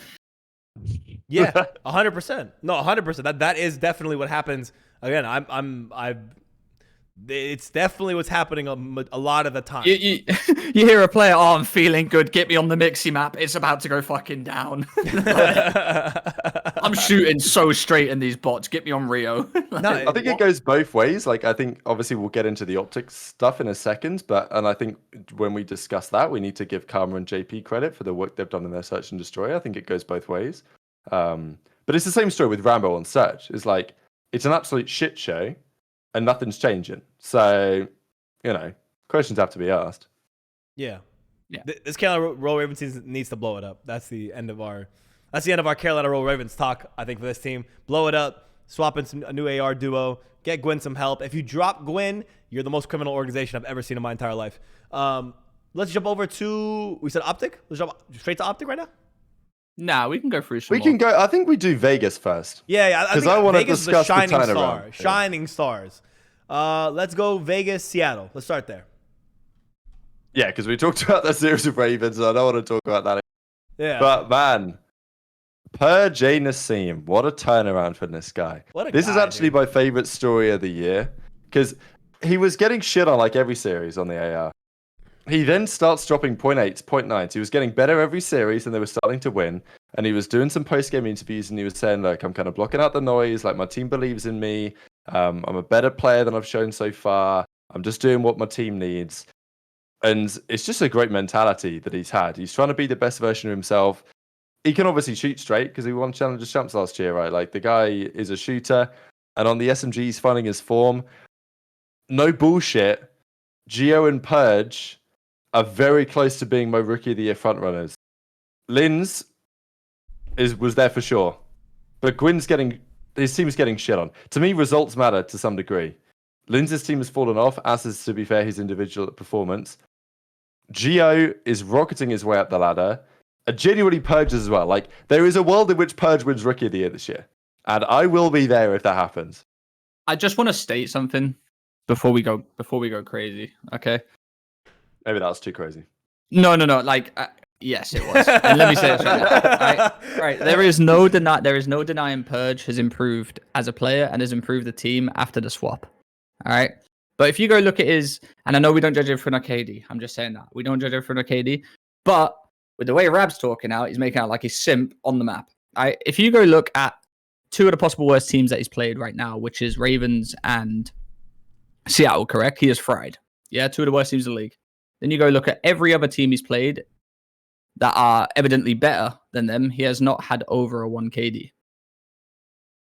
Oh, yeah, baby. Not Trey yet. with the cold That's hard my facts, boy. baby. Nah. Purge dropping a 1.3. Now listen. against Toronto. Like I said, will be there. not everything's about KD because I've been on teams where we've had Joe Pennington dropping 0.7s and winning the map clearly. And like I said, he is making the team better. But Rabs make out like he's walking like simp. That's not the case. He's just playing good COD with good plays with his team, and that's what's winning him the game. Can we, I don't want to hear this provolone. I don't want to hear this no more. The rookie potential of the year for me is this guy, Geo. Geo is up, bro. When you watch him play, it's such grace and finesse to his game. He knows what's going on. He's walking around the map intelligently, gun up, not just sprinting and dying. A real candidate for Rookie of the Year this year is the absolute newest player we have in the league. It's Geo, bro. Consistent gameplay against the top teams. again, I love this stat Trey brings up about Purge. Gio was frying against top teams, bottom teams, any team. He's been that guy. I have all those stats up too. Perfect. Against the two lower teams of Surge and Ravens, and against the Ravens, he had a 1.68. Damn. Against Surge, he had a 1.15, which Purge had a 1.31. But let's get to the other teams that aren't the bottom two teams. Yeah. We have Legion versus Boston. Gio played the worst in there with a 0.93. And then we go over to Ultra. He had a 1.13, which is Ultra, And then you go to Heretics, who are, the run and gun crazy people. He had a 1.17. So he is doing it against the top teams. Out of all the teams, that's not every team he played. That's just the ones that I have up. He's still playing very, very good, which I have to give it to Purge 2 in terms of he is running a sub. It is much harder to do that as a sub, so I will give him the credit there. Gio is an AR. You do expect these numbers, but I am a very big fan of this Vegas team. Like, just from the fact of, they were screaming for Purge to be dropped. I mean, we all were. Let's be honest. We all screamed for Purge to be dropped. Stanley gets dropped. We're like, what the fuck? And then we realize, it's out of game issue. Purge then steps up to the plate, goes rogue. Not, I wouldn't say his MVP candidate, Rab. I think if you take Purge out of this team, they don't do as well as they are doing by far. I think he is genuinely, just because he is dropping not the numbers that I'm just saying. I was just using it to battle Rab on his MVP candidate. I think by far he has improved this Vegas team more than anyone could as a player, and we have to give respect to that. No, wait. No. The biggest improvement to this Vegas team is Gio coming in and being the AR duo with an absolute superstar being attached. Gio, bro, if you're talking about rookie of the year, you got to consider impact as well, right? You come on a team, how far ahead do you push the team? Him coming on later in the year actually gives him the best case, because we saw what Vegas was in Major 1, and now we see what Vegas are in Major 2. All it took was Gio coming in, forcing Purge to a sub, and all of a sudden, if I told you at the end of Major 1 that Vegas and Toronto were going to be tied in terms of pro points in Major 2, you would have laughed in my face, and I think I would have laughed at myself. You get what I'm trying to say? It's an impossibility of a turnaround that Gio adding to this team has caused. Now, let's jump to the next thing here. The most important thing. The captain, the main guy, the one, the only, Dylan Attach, making a case for himself potentially to be the best player in the league. Here's why, though. Here's why. He don't have the support of OpTic. Wait. He don't have the support of OpTic. He don't got the support of Shotzi. He don't got the support of a Hydra on his team. This guy Attach is working with 2 rookies and a very good Nero. To not highlight the fact of his gameplay recently, his absolute dominance recently, from his performance last year to this year, Attach makes a case, an MVP case, a most improved case, and has put Legion in. This is Legion's best qualifier ever, right? Am I wrong on this? 5-2. They had a 4-in-1 qualifier last year, but yeah. Okay. Pretty much. This is the best they basically ever played. Dylan Attach is him, bro. Dylan Attach is him. You want me to argue? Please, if you want to, devil's advocate me, please. They had a very easy split. Any split is hard for a Paris Legion team, okay? No, I'm saying they've done well, but like they had the easiest split they could have possibly had on paper. Yeah, and they lost to LA Thieves, who. Yeah, look, I think I've been massively impressed by Attach. I don't want to take anything away from his performance in this gameplay, and also what he's done on the team. Just by comparison to other players, we talked about Clay. Accuracy has had a good start to the season, but he's been struggling over the last couple of weeks. And Attach has maintained this level of play. Lots of impact. Absolutely the type of guy that you want to be teaming with as a rookie as well right now. Like, I know people have been mentioning this, that like Attach is kind of what people think that Clay is or whatever. But because this is the whole thing, right? Clay, the whole idea is, well, Clay's probably not at his best anymore, but at least if you team with him, you get the knowledge of Clay, get the experience, get the veteran elements. Like, he's going to teach you a lot of stuff. That's not good enough anymore, though. And yeah, you can argue that's not good enough, but also you say, well, Attach is playing well, and he gives you all that as well. And he has the energy, and he has the passion, and he wants to still be the best version of himself. Gio deserves so much credit. He is absolutely the perfect rookie in so many ways. Like, he brings the energy. He has good comms. He's an absolute shooter. He wants to win. Like, he ain't talking unnecessary bullshit whenever it's not necessary. Like, he just He was comes in there very and gets the humble in job his done. interview too. He was very humble in his interview too. He was literally saying, "Oh, I've watched Scrappy's gameplay." Like, Yeah. that's like, to be better, you got to look at the best players. I know players don't want to say that. Oh, I'm better than him. I'm not watching. I'm better than him. I'm not watching that. Better than him. He's literally gone out straight there and said, "Oh, how have you like came in and done this?" Well, I think me and Scrap are similar players. I'm watching his gameplay. I think he's the best player in the league, or whatever he said. It was along those lines, and clearly, it's improved him as a player. And you know, I just like rebuttal. There ain't many of them about still. I like rebuttaling just because I think it's funny, but I will give Attach his flowers because you can only beat who's in front of you. And he's not just beating him on a 1 KD, he's doing it on a 1.4s, 1.3s, 1.6s. Yeah, 1.23 this stage, second highest KD just behind Cell. Yeah, and let me also highlight, because I know there's schedule cheese being talked about here. In his first major, with Purge dropping a 0.8 and Standy with whatever in-game issues or out-of-game issues were happening, he's still at a 1.06. And let's not make it out like they're playing on OpTic, who have all the support, and Ultra, who have all the support. They're playing an organization that, from the past years, don't give them the best support. Yes. They've got Phoenix in theory, but like you still worry. They're not even playing from a facility. Yes. They will never play from a facility together. They don't have the non-stress of being on a top org of like in terms of like Pred and stuff like that. They have stress consistently because of the org situation. Mm-hmm. You know, you look at Ravens, for example. They were promised a facility. Apparently, it's coming after Major 2. Ain't coming after Major 2. Well, guess what? They're dead last of the fucking league. You're too late. It's pointless. You should have done that at the start of the season. But then again, I don't even know if that would have helped out. But you look at this Paris team, they're doing everything by themselves, realistically. And they're doing it to the best of their ability, because I think the best thing is they all know the situation they're in on Paris. It's never the greatest situation. You know, probably one or two people make out of that org a year. The other two just get left for dust. And I genuinely think if that team, like if this was the end of the season, I think all 4 of those players get picked up. Which is I think it's also like such an indictment on all the other teams in the league. Like, we've talked about this, Trey, on the show. The Vegas, you know, they don't give a fuck. They're coming in here, they're paying the minimums, they're taking their paycheck from the YouTube deal, and they're getting out of there with as much of a profit as they possibly can. Which probably ain't much, but they might be pocketing something at the end of the day. Yeah. They've come in here, they've built a respectable team to start the season, they've made a solid roster change, and they're like the 5th best team in the game right now. I know that they've had strength of schedule cheese, but if you look at the people that they're going to play at the major, they play Toronto first. If they lose that, if they win that, they probably play Raiders or Miami. That's a very doable top 6 finish at this major for Legion. They might even go one step further. Like, they could well end this stage as the 5th seeded team in the standings.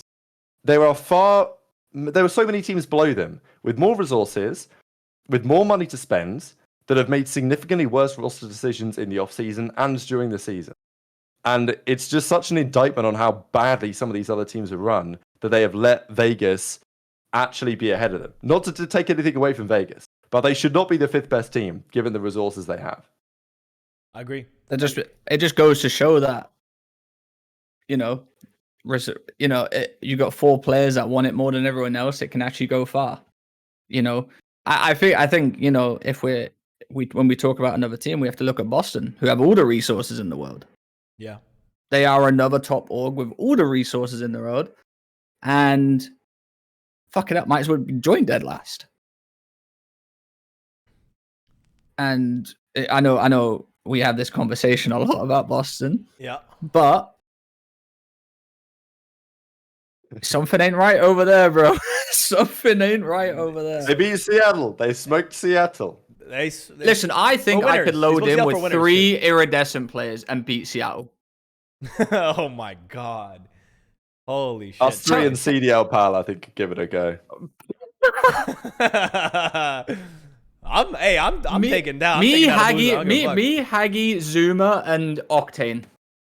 That's a That'd be good easy, team. though. Wait, That'd time be out. 3-0. That's a good team, bro. Wait, you just named We're a team. all retired. Bro, that team would take out half the league, not just Seattle. Like, what are you talking about? You have bro, what did you just do right there? You named a good team right there.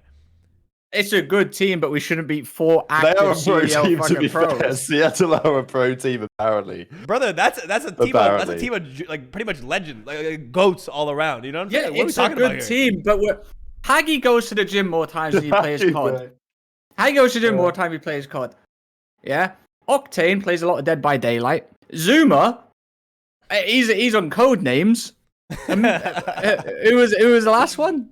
I don't know. We play COD.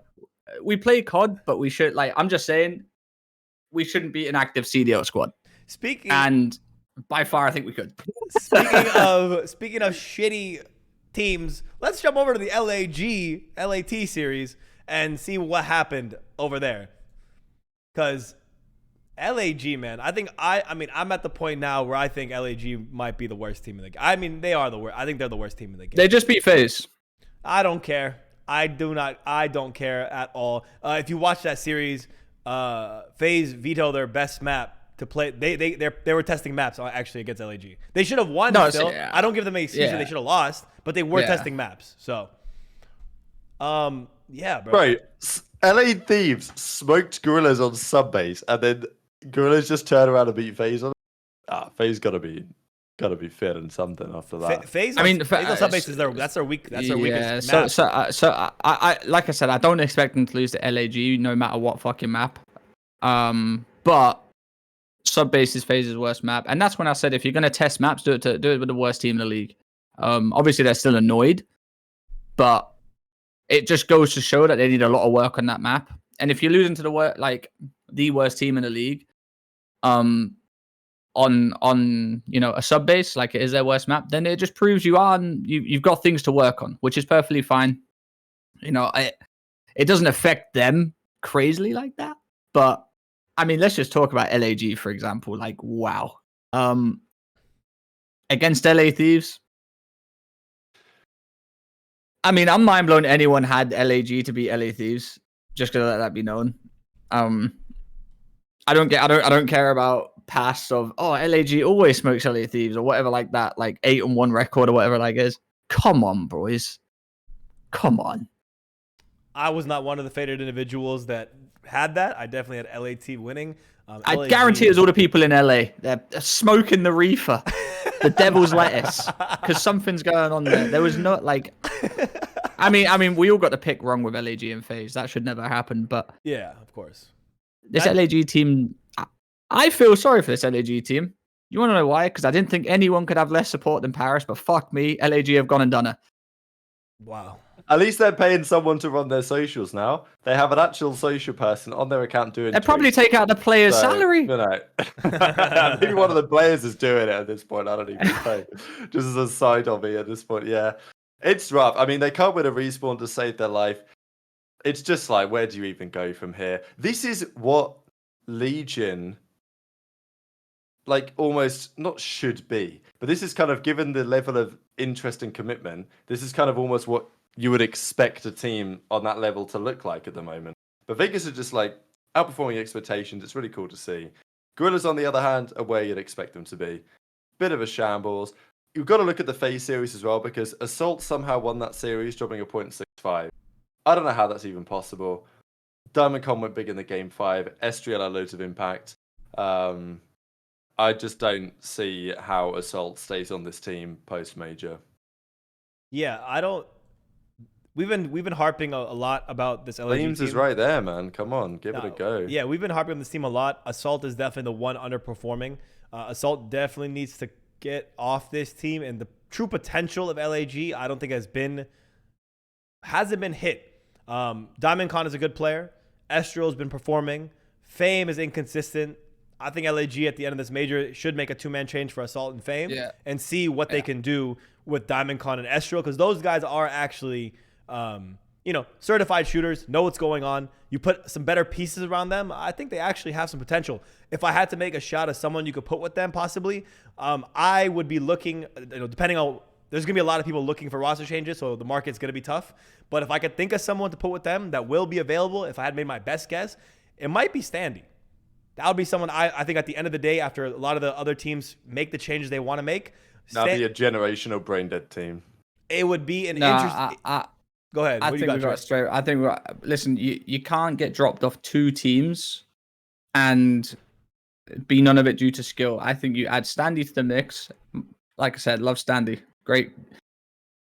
Never done anything wrong to me, but he's been dropped now twice from Ultra, and apparently it's not due to skill there either. And Vegas, not due to skill there either. It's got to be a personal problem with him, and I don't think you add that to a team of rookies with Estriel and DiamondCon when Estriel has just dropped 100 kills with a 1.19 versus the best team in the game. And, you know, I've teamed with Estriel too in challenges when I was in America. He has a great mindset. He's a great kid, great to work with, always listens. And I think you put someone like Standy with him who, you know, I think the best way to put it is has an ego on a lesser team, which basically is what Attach said about saying it. I think that just makes the team around him worse, which I don't think you need to do. Who then, again, I'm trying to throw out a suggestion of, because a lot of people will throw, they need a roster change, but then there's no suggestion or thought of who would we replace him with. In my mind, if I'm any of the better free agents or challengers players, top challenger players. No, but wait. A lot of those top challengers players are going to get calls from much better organizations and much better situations, most likely post Major 2, right? So that's why I say the Standy shot, because who's going to be left realistically that wants to play on LAG and would come to this roster? That's the real question at hand. I mean, I don't think every top challenger player gets picked up. I think a lot of these teams you'll see like one player changes, maybe not even. I mean, fuck, you might not even see LAG change, like, because you have to pay more money to get rid of the player. So that's the thing. You got to pay like a couple of months' salary, haven't you? Yeah, it's 2 months salary minimum. Yeah, you got to pay 2 months salary minimum. So if they're volunteering, there's no salary. God bless. So I said, I mean, if you're doing that, then you just give Flames a shot because he's already on the bench, and then probably bring in someone else for, you know, I don't know if Flames is an AR or a sub. I haven't paid attention to Flames that much. I don't even know I don't even know if he's playing that well in challenges. But I don't care at this point. I'm just giving you some vibes. Like, I don't know. At least, like, the team is chalked, right? It's just not a good team. So you got to try something. Estriel, Flames, and Fame, they've played together before. They've been like a bit of a trio in challenges. So I would almost just ask them, like, hey, what do you want to do? Do you want DiamondCon or do you not want DiamondCon? Do you want him? Sure. But, or maybe just Fame. I don't know. I would just get Estriel and Flames. Bit of a duo. Ask them what they want to do. Yeah, Estriel, Flames, DiamondCon, and one. And just try to get a main AR. Rack in, you know. Yeah, try to get main AR. Talk about Dylan Rex at the moment. That's a better shout. I will say this. I think one person that doesn't see the league is Brack. Just I think so, you know, some players just have that thing about them where they don't join the league no matter how good they are. Like Pentagram, for example. Yeah. Like if Pentagram doesn't get picked up after this major, I don't know what more the guy has to do. I don't know if it's because he's called Pentagram and everyone thinks he worships the devil and they don't want him in there. Like, I don't know what's going on. Some people deserve a shot and some people, you know, we say it like don't want to lose their job or anything like that. Some people need to be dropped. That's the way of life. You're not playing well enough. Not everyone can play well. Like, and that's just the reality of it. Some people just need a shot and some people need to be dropped. Speaking on that point of like Brack and these guys, I think it's just some challengers players have played challengers for like 10 years, you know, close to 10 years now. And I think a lot of players in the league just are looking for that young rookie that's going to make the big difference, right? That's obviously like the hot thing to do right now. But the secondary part is like, no disrespect, I promise you. I mean, no disrespect to any of these guys. But if you've been hard stuck in challengers for 5 to 10 years, like a Brack or a Pentagram, if you didn't come into challengers and absolutely fry, what makes you think you would come into the league and fry? You know what I'm saying? No, you've only got into the top of challengers once the best players from challengers over the last several years have now left challengers. So what realistically you're probably not, I don't know. It just makes you think, right? It makes you think, why have they been stuck there so long? That's the main question. I will say this. Like, Brack has been in the league. Brack has been out of the league. You know, maybe people just don't want people that have been in the league and didn't perform in the league to cut. Like, you know what I'm saying? Yeah, Like that could be stigma. people's excuse. For sure. For people that have never been in the league but stuck in challenges but still winning challenges, like Pentagram, for example, like either everyone thinks he's a dick or something like that. Could be something else over like that. But people like Pentagram, who's never seen a league but has been performing in challenges for years, should see a spot. And that's where the whole stigma of friendship league comes around, because, you know, if you want to take it how Rab would say it, you know, Fellow got picked up because he's friends with Saint and Clay. What makes Fellow better than Pentagram? You know, Rab, if I said to you right now, who do you want, Fellow or Pentagram? You know, Right now I'm taking Penta, but No, you know okay, that's cheese though, because Fellow was obviously frying. the roles don't even make No, sense. no, I'm Fellow not. He was I'm frying just, in challengers. It's not fair. Because in challengers, Penta's Fellow been was there. frying. Penta has been first and second in challenges for the last 3 years. Okay, Fellow. Why hasn't he not got a shot? The issue is everyone's trying to find the next. The issue is everyone's trying to find the next simp. Yeah, that's we all agree, I think, on that part. Yeah, for sure. Everyone's trying to find the next simp, and I'm sorry, but simp's generational. You won't find another guy like that. You won't find someone like that who just came into the league and just fried and has been frying consistently like that. What's his average placing, like 3.5, 2.7 or something like that? I don't know. It's fucking crazy. 2.7, I think. Yeah. Yeah. You won't find anyone like that again. And we've seen glimpses of it. You know, we got Hydra, who just randomly came from Europe. Not randomly, but like just came in the league, started frying. But he wasn't no simp. It took him a few years to be that guy. You know, you got Linz, who's coming in for Rokkr, who's been absolutely piecing. We deemed him like rookie of the year. He's kind of fell off in the last few matches, but I think his team, like I said, I think that team just needs a change anyway. We'll get to them. Gwinn, relax. Like we talk about Gwinn, for example. You know, very good player. I think I love the attitude. I just think he, you know, toned down a little bit. But there's other players like it too. I saw someone in the chat saying like Abuser got picked up late and he is 23. That's because he didn't fry in every challenges, I don't feel like, until MW2. Quote me if I'm wrong, please do. No, I don't think he fried in challenges before MW2. And then we got to look at the next people that deserve to be picked up in challenges. You know, we still got Bance, Weeman, bloody Beans, Hixie. Hicksy! You know, Hixie. I'm yelling it from the top of a mountain. Hicksy got first and second. Bring him back to the league. Hixie won an event last year and got second at Champs. That should guarantee him a top 4, if not top 6 spot in the league, and he just gets dusted out. And I'm gonna be real with everyone. I'm gonna be real with everyone in the chat. You won't see a European player in the league or an English player in the league this year that comes from challengers. Why? Visas exist. I think it's a long process, and I don't think it will be easily doable. Also, teams don't want to spend the money on a visa and then extra accommodation for the player for them to be a bust or not make the team any better. Which, you know, I think if you gave Hixie a shot, he makes every team better that you can join. Same with Band, same with Beans, same with anyone. I just think it's a risk that org don't want to take. It's just extra money that they don't want to spend. Probably not even in the budget. True. You know, it's everyone's trying to find the next simp, and the next simp just doesn't exist right now. I feel like the team culture is what should be best. I think you look at Vegas, for example. They didn't go out and find the best challenger player of all time. They didn't go out and find, you know, they trusted in Purge, and now it's all about how the team's performing together. Even though, you know, Attach is frying, he's obviously doing something more that helps the team out, especially with Purge. He's doing more that helps the team out. And I think a lot of people need to focus on a lot of team culture as well, because that does correlate to in-game things as well. Well said, Dre. Well said. Jumping ahead. I don't even care. They're just such a boring team that I have no Right, well, LAG's chalked. Who's the next team? Shit, It's true. Like, at man. least when they had like Apathy and they had Silly, like there were some personalities that I could care about. My Whoa. bad. Well, My am I not bad, meant to say man. silly? Okay, I'll say we all silly slander. I'm joking. You can say whatever you want. I'm trolling. Rab guns No, out. Silly's a Starts controversial blazing. character, I know, but like, it's true. This is how I think about certain teams. I'm like, if you're gonna be shit, at least have some interesting players. Don't be shit and boring. That is the worst possible combination. Like, it's just true. Holy shit, dude! Rab is.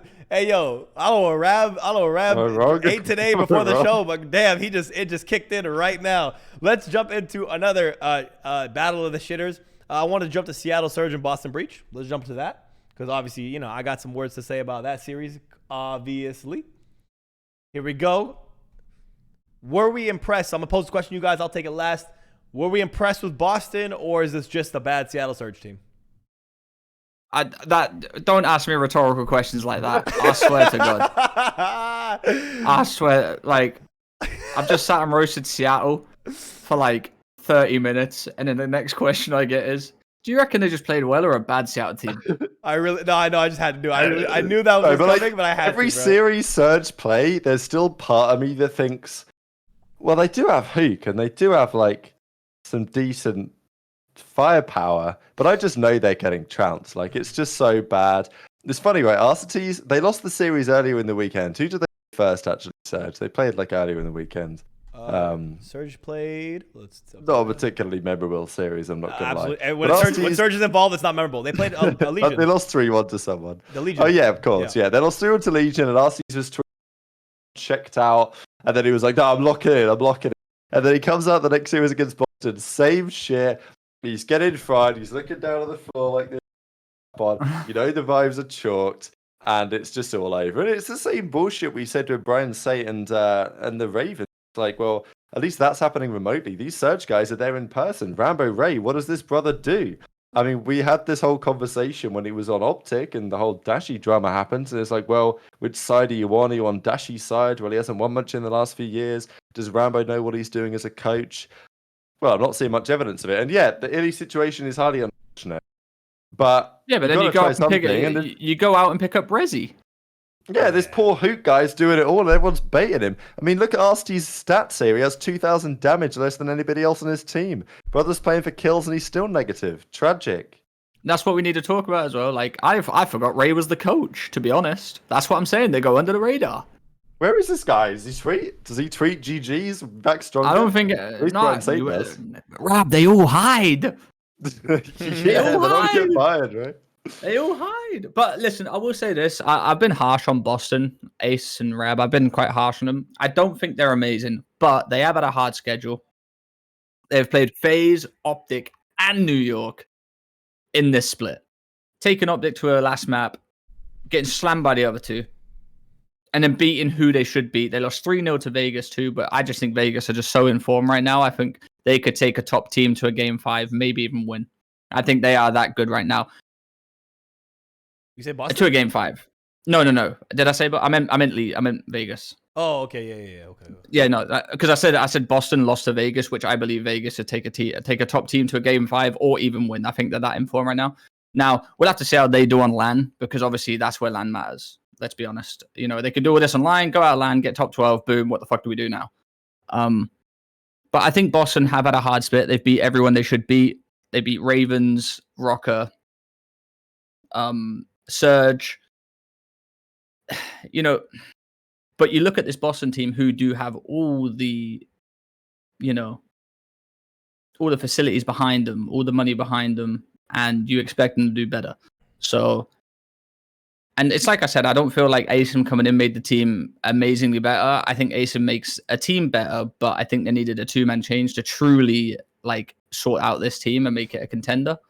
And, you know, I think where we see them now is probably, you know, top 8 team, even wherever they are. I think they're a top 8 team. I think if they have another poor major, I say, you know, we look at them to either a 2-man change, keep, you know, whoever they want to keep. But I think that's probably where they're at in terms of, because it's Boston. We always talk about Boston. They want to win. They want to be a top org. They put all this money into it and they're not seeing the results. So, you know, if they don't get another result this major, which is highly unlikely because of how they've been performing online, I think we look at that and think, well, the owners are pissed off again.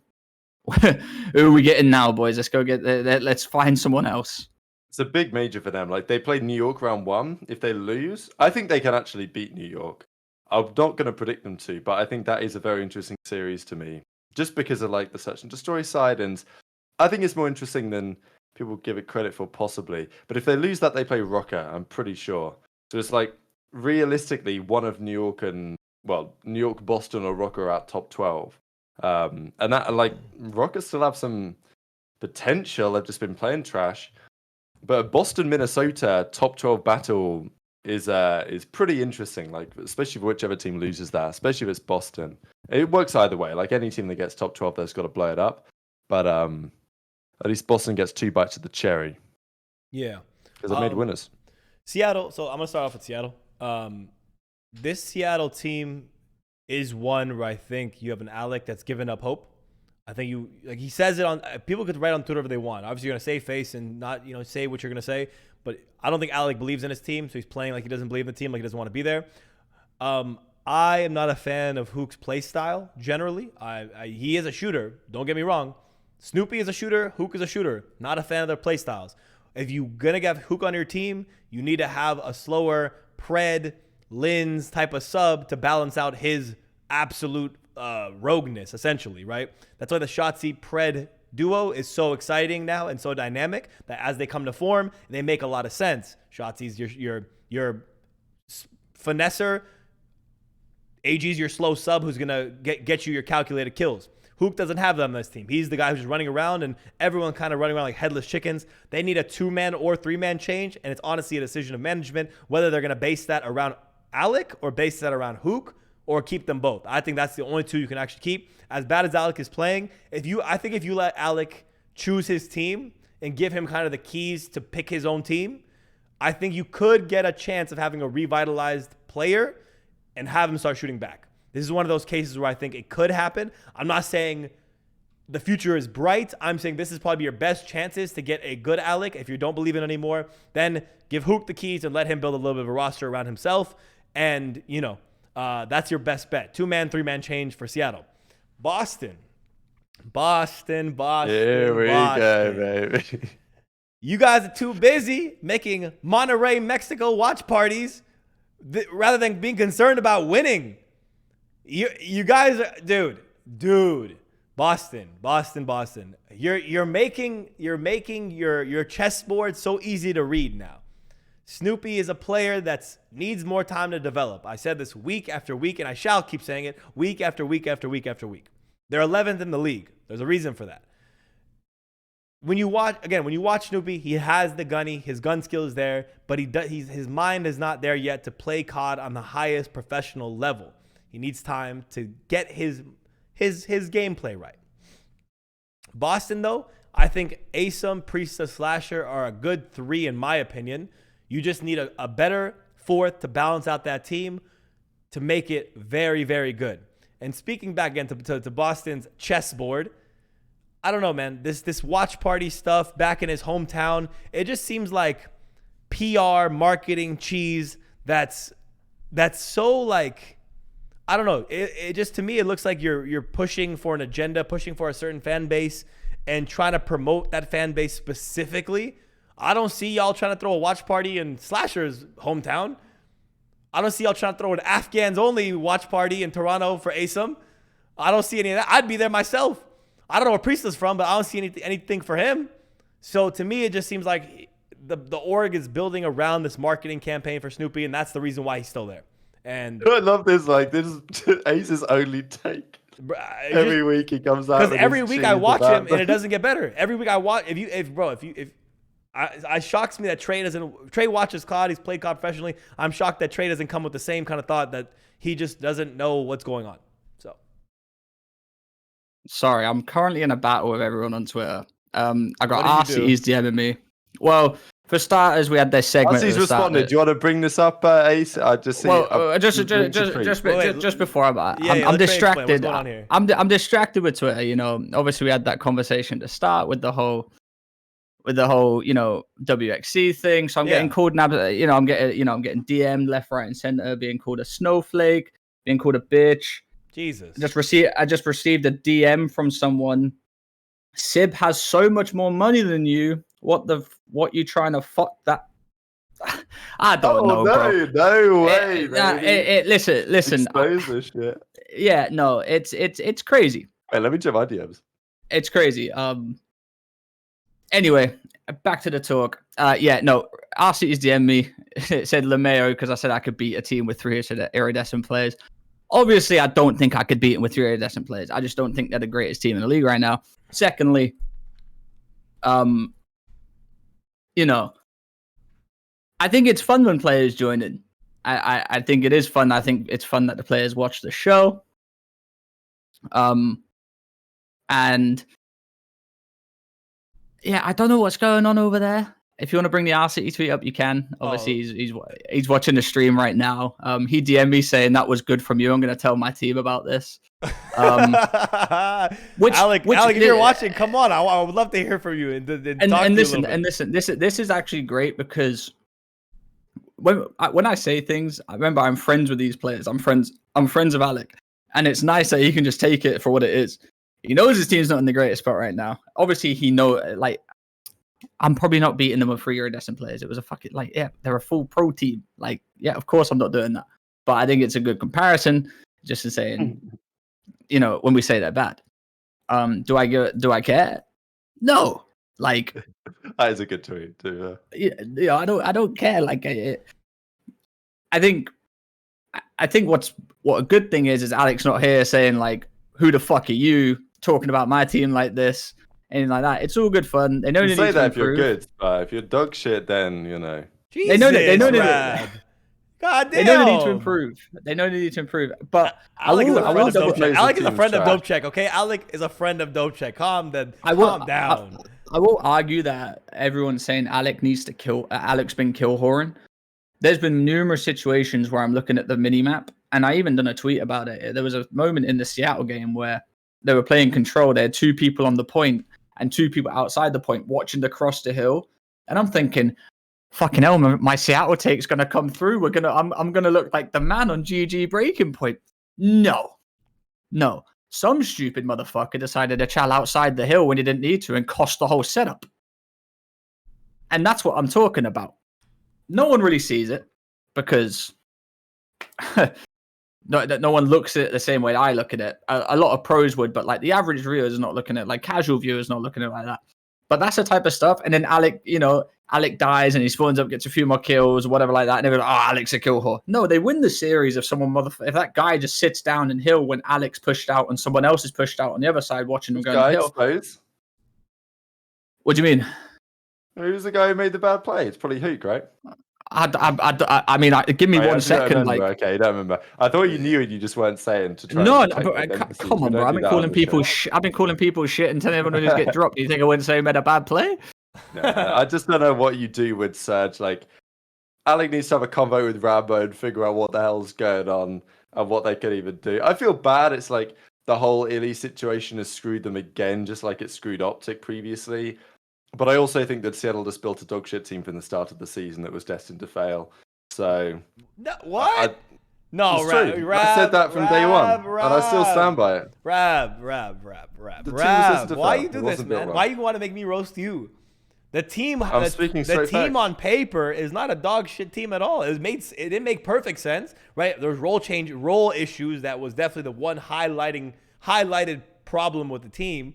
Signed a boost to put him on an AR or on the side. Again, the role issue I agree with is the one glaring issue. But it was a group of talented guys coming in that looked like they could do something. And Illy was actually doing a lot. He looked insane. We have to what? Well, how are you cheesing this bad that the team looked shocked from the beginning? They had good vibes at the beginning, but I mean, just the way the team was set up, it's just I'll say this. We talked about Rambo. We can criticize the players all you want. Obviously, Rambo deserves some criticism for the way that things are going at the moment, just because things haven't got any better. It's okay to have a bad period. The problem is when a bad period turns into just an absolute shambles, which is pretty much where the team currently is. And people are saying, well, it's not Rambo's fault that Illy was, whatever, and had to step out of the team. But Rambo built the team at the start of the season, right? And there were problems with it, and Illy stepping away actually in some sense gave opportunities to put a boost back to the main AO and figure that out. But the decision they made from there wasn't the best one. I don't even think the team was that good with Illy at the season. They were good, but they were an absolute search and destroy merchant team where they just survived on game 5 wins. They only placed 5 and nobody else could. I think they would have got better with Illy though. Yeah, they would. I was just saying the same point. I think that's a team that would have got better over time. They still had a boost on the sub. It was never going to work. No, but my point is they were doing all that whilst that was happening. Imagine let's say, I don't know, they made a roster change to make the team better in a respawn or something like that. Then they would have been a contender. They were doing it whilst only winning S&Ds and, scraping a respawn or whatever like that. imagine how far they would have went, with a better team. Because S&D wins championships, and you win one hardpoint or one control, and you're scared of S&D teams. Like that's what that was Ultra's thing. They weren't very good at control major 1, but they would slam you in S&D. So it didn't matter if they lost a control or went map 5 or anything like that, because they were just going to slam you regardless. Now we look at Illy and the S&D. Yeah, they were S&D merchant team. How long was it going to last for? No one knows. But I don't think they would have just allowed it to go on like that. I don't think they would have just allowed themselves to lose respawn after respawn after respawn and then clutch the S&Ds. They would have definitely made a change to get better at that. Obviously, the situation sucks. Like I said, we still don't know what's going on. No one said anything, and I think that's just out of respect. It just sucks that the situation they're left in. I even saw Alec tweet it maybe a week ago, something like that. Like, brother thinks we control the rosters or some shit. Like, oh yeah, he did tweet that. Yeah, I make the roster decisions or something. Yeah, it's obviously I felt like they had a good top 6 at Major 1. Mm-hmm. They had a good showing, and then that instead of being able to work on it, you don't even get a chance to work on it. It's just gone like that. And then obviously they get put in this situation. So obviously feel for the boys, but then you got to look at Attach, who had been given a shit situation and is thriving with it currently. So it's nice to see that aspect of it. I just don't see where they go from here in terms of, do I see them picking up a player and being the best team and being a contender again? I hope so, but it probably needs to be a 2-man change as well. Like I said the best thing is I think Alex should be given the keys to make the team he wants. And I saw someone in chat, I'm going to call you out too, Easy Gunna. Alec was only good at Celium. You're a fucking idiot. He's a world champ. Are you dumb? Are you not? Have you started watching COD 3 years ago? Shut up. That's the stupidest thing I've ever read in my life. Okay? Listen. Seattle just needs. Get the glasses on for this one, I think. No. That was a quick road. that was a quick thing. But in general, Seattle, yeah, they definitely needed a 2 or 3 man change. I think, the Illy thing definitely messed them up. They need to reset. Really need to give someone the opportunity to really recraft that roster instead of trying to you're bleeding and they put a Band-Aid on a sword cut, right? Like you're completely, you lost your best player, you lost your star, you lost the reason why you could win a series, S&D, because of Illy's dropping 12 and 0, 12 kills, 0 deaths, doing everything on the map, probably calling out your strats. You needed something more than just a Brezzy to fix that problem. I think that's what they need to do going into Major 3. Actually, someone said, what's his? PD sent me this. By the way. It was a MW3 power rankings with schedule accounted for, schedule and map count. So this is to Trey's point earlier with Legion Cheese. So actually, per this, LAT is ranked higher when consideration of the schedule. So Trey, you might have been onto something. They did have. I mean, Thieves had the hardest schedule on paper, and they ended up 4-3, didn't they? So that they did well. They beat everyone they should have, not even should have beaten, but even beating Vegas was massive. But the issue is that when Vegas played their top team that they had to play, which was Toronto, they kept it close and lost a close game 4. When Thieves played the top teams, they got slammed. They got pissed off. Yeah. It was bad against FaZe. It was bad against OpTic. Who else was there? Was it Toronto or was it New York? I forget. Maybe it was New York. They played 3 of those 4 anyway. And they got slammed in basically all of those series. So I think that is the concerning point. It's okay, yeah, sure. Technically, Thieves actually did really well. And I mean, what was it? 2 weeks ago, I said that Thieves will still make champs. Very confident in that prediction now. But it's not even just because Thieves are that good. Just because there's so many dogshit teams that I don't see how they improve.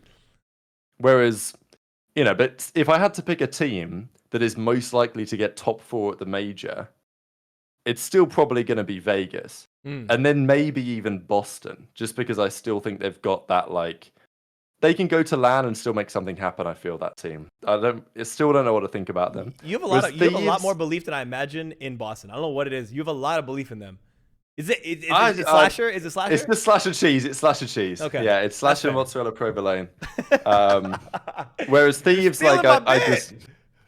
Yeah. It's just Thieves will play FaZe and they'll just get slammed. That's just how it is.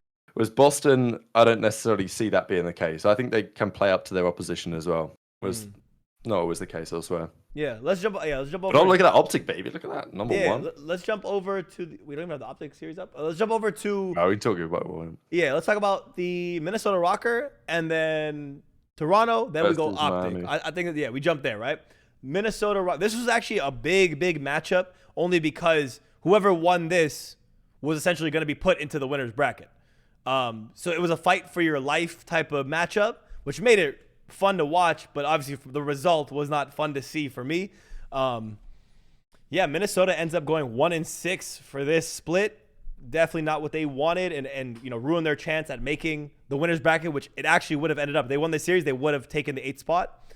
Excuse me, the 7th spot. They would have taken the 7th spot. And not a good series from the man that needed a good series. Big Wake, Joe. Had some damage, but a 0.74. The map 1 was close, but kind of got out of Rokkr's hands. The high rise was trolly. Lucky dropped a record 15, tied the record at 15 kills. I don't know.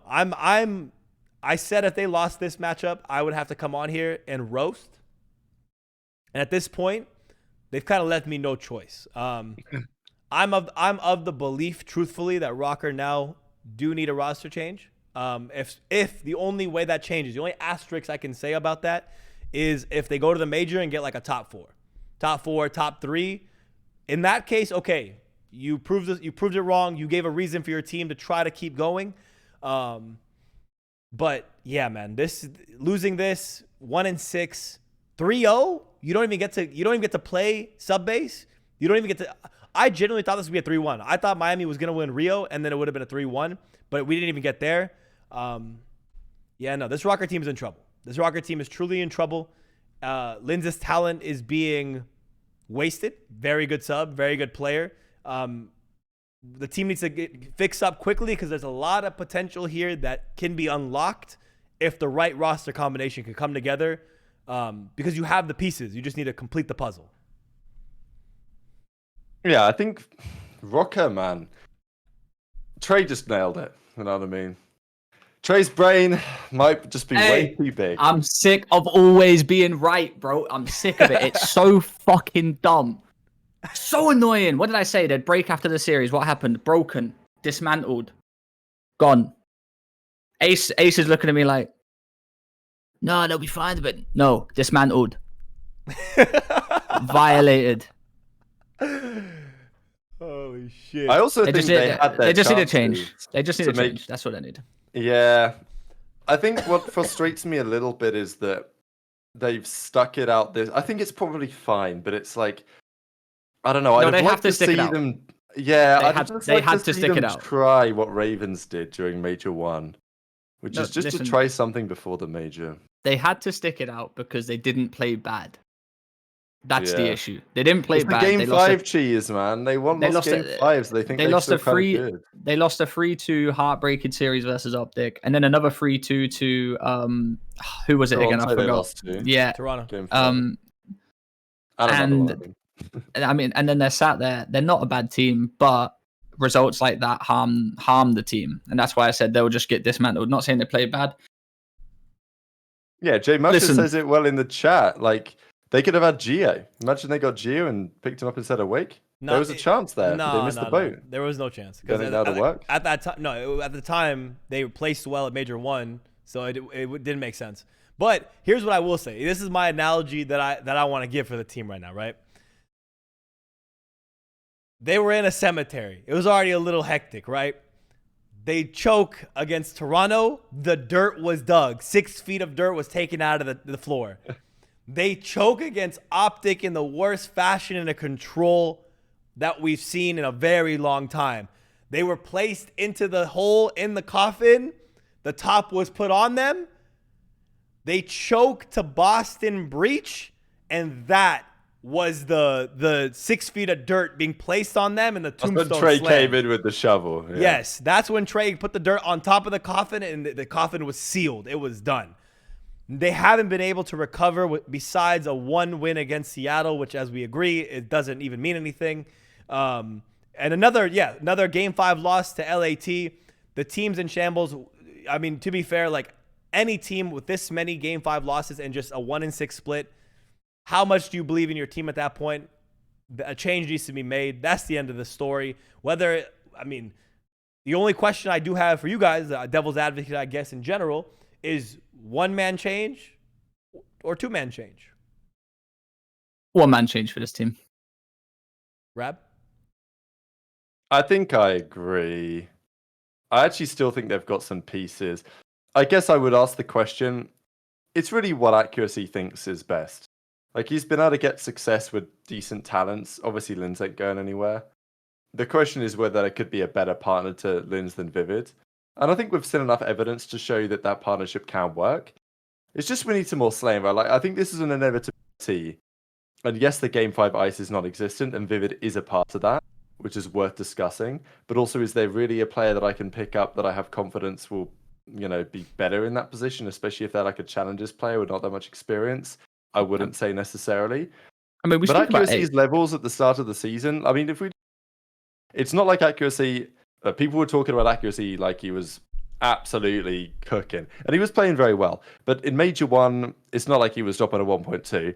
But his levels have dropped down a bit, which I think is expected. Like, I don't think we were expecting accuracy to maintain this great level the whole time. Wait, Rab is cheesing. Well. Rab is cheesing. I don't think I'm cheesing. Like, he played above expectations, I would say, for the start of the season. His KD's gone up this split though. Is that true? Okay, fair enough. Maybe he hasn't been playing. The feeling is that he's been less impactful. Maybe I'm wrong, but that's just eye test. It felt like he'd been less impactful this stage. But when that happens, as I feel like it was expected to happen at some point, his AR duo needed to do something. Like, this is the issue, that it's the same thing with Purge and Nero. Nero does not always have good series, but lately when he does, Purge is like frying sometimes. Like, when Nero has a bad series, Purge is playing well. That's what I'm seeing on Vegas right now. And when Purge doesn't have a great series, Nero tends to play well. So it's like, you tend to get one of those two guys. I know it's SMGs, but you tend to get one of those two guys firing every series. It's either Nero or it's Purge right now. Whereas on Rokkr, it's like, okay, if accuracy doesn't have its greatest series, Wake has to be there with a 1.2. And it's no disrespect to accuracy, because it's like, you can't always have a good series. But when you don't, you need your duo to do something. And your duo ain't doing shit every series. God damn. Yeah, it's true. Well, the issue is that if Wakening was shooting like Wake does shoot in previous years, they would probably be a top 4, maximum top 6 team. It's so vulnerable. The league is so vulnerable. There's so many bad teams. My point is, we give Wake a lot of hate, but I think Vivid has been underperforming too. In terms of what we see from Vivid, yeah, we have this conversation where he helps players out by his playstyle, but you need to start getting some more kills, which I think they've been lacking on in terms of Wake, and then they lack in terms of Vivid. I think Linzen and Lamar have been frying. I do believe you put someone else in for Wake. Unfortunately, I don't like to say that because you give, like, everyone says Wake's a kill whore, but that's the only thing he needs right now. He kill whores for the team or does what he done in previous years. This team would be very, very good.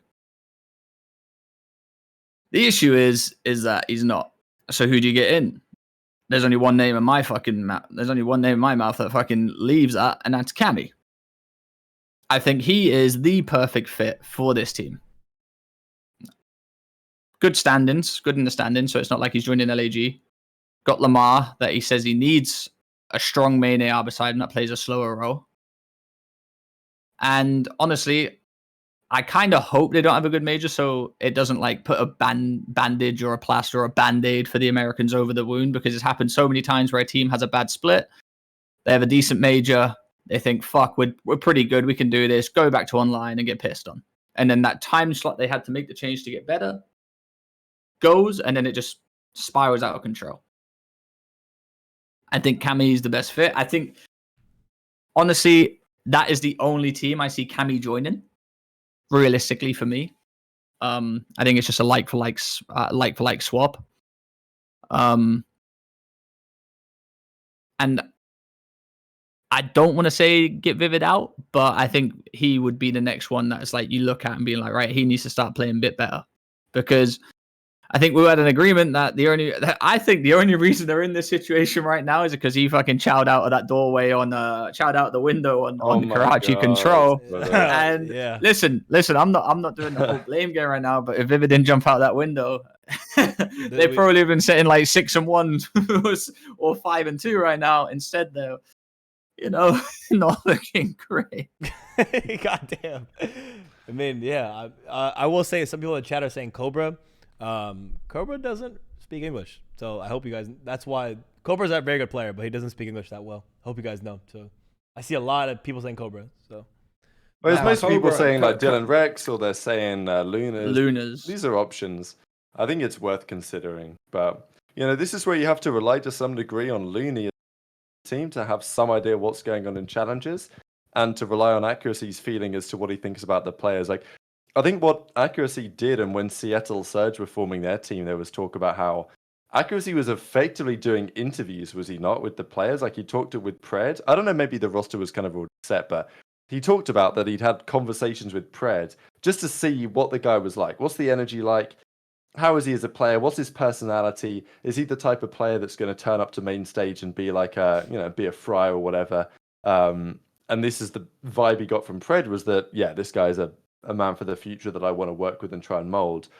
I don't know how much of that thought process went into building this team at the start of the season. Doesn't feel quite to the same degree. So if I'm finding a replacement, I want to find someone that Accuracy is comfortable, can actually get the job done. Because it ain't about being, ideally it's not about being top 6, top 4. Ideally it's about trying to win bloody events. But, I don't think they can, beggars can't be choosers at this point. I want to say too, one more thing, just to the chat and just generally, I think the best talent right now that exists is in Europe. Like the best challengers talent is in Europe, 100%. It's not right now in the US. All the US players, all the NA players that are viable for the league, not all of them. Obviously, there's top challengers players still, but again, like we said earlier, Bant, Beans, Hixie, Nasty was there. We got some real certified shooters and game changers in the EU right now that are just waiting to be picked up. I know Trey mentioned Wee Man too, who's like criminally underrated and not given a shot. So there's, the EU is where I think a lot of these teams, not only Rokkr, I think Rokkr too, but any team who's looking to make a change, 1-man, 2-man change, you should be looking at the EU. Some of these team war guys and all of them. I really like Beans, actually. Yeah, you know what I'm saying? I actually think Beans, I don't know what you think about this, Trey, but my feeling is that Beans has that like energy and that demeanor that could be a top pro. I think he was unfairly dealt with when he was on Boston previously. People would just criticize him for losing when it wasn't always his fault. And sure, sometimes he made mistakes and didn't have the greatest series. But maybe Beans is similar to Wake in many ways. But I think he's got a different personality to Wake. I think he can be more impactful than Wake. I think he should get another shot in the league. I just don't really know. Did we see Beans in the EU Challengers Cup yesterday? Did you guys see him? He was frying everyone. He's been frying for years. There's a few people that deserve a spot in the league from Europe, EU, UK, whatever you want to call it. He's one of them. He was wrong, in my opinion. He was wrongfully dropped. But then you look at Hixie. Absolutely.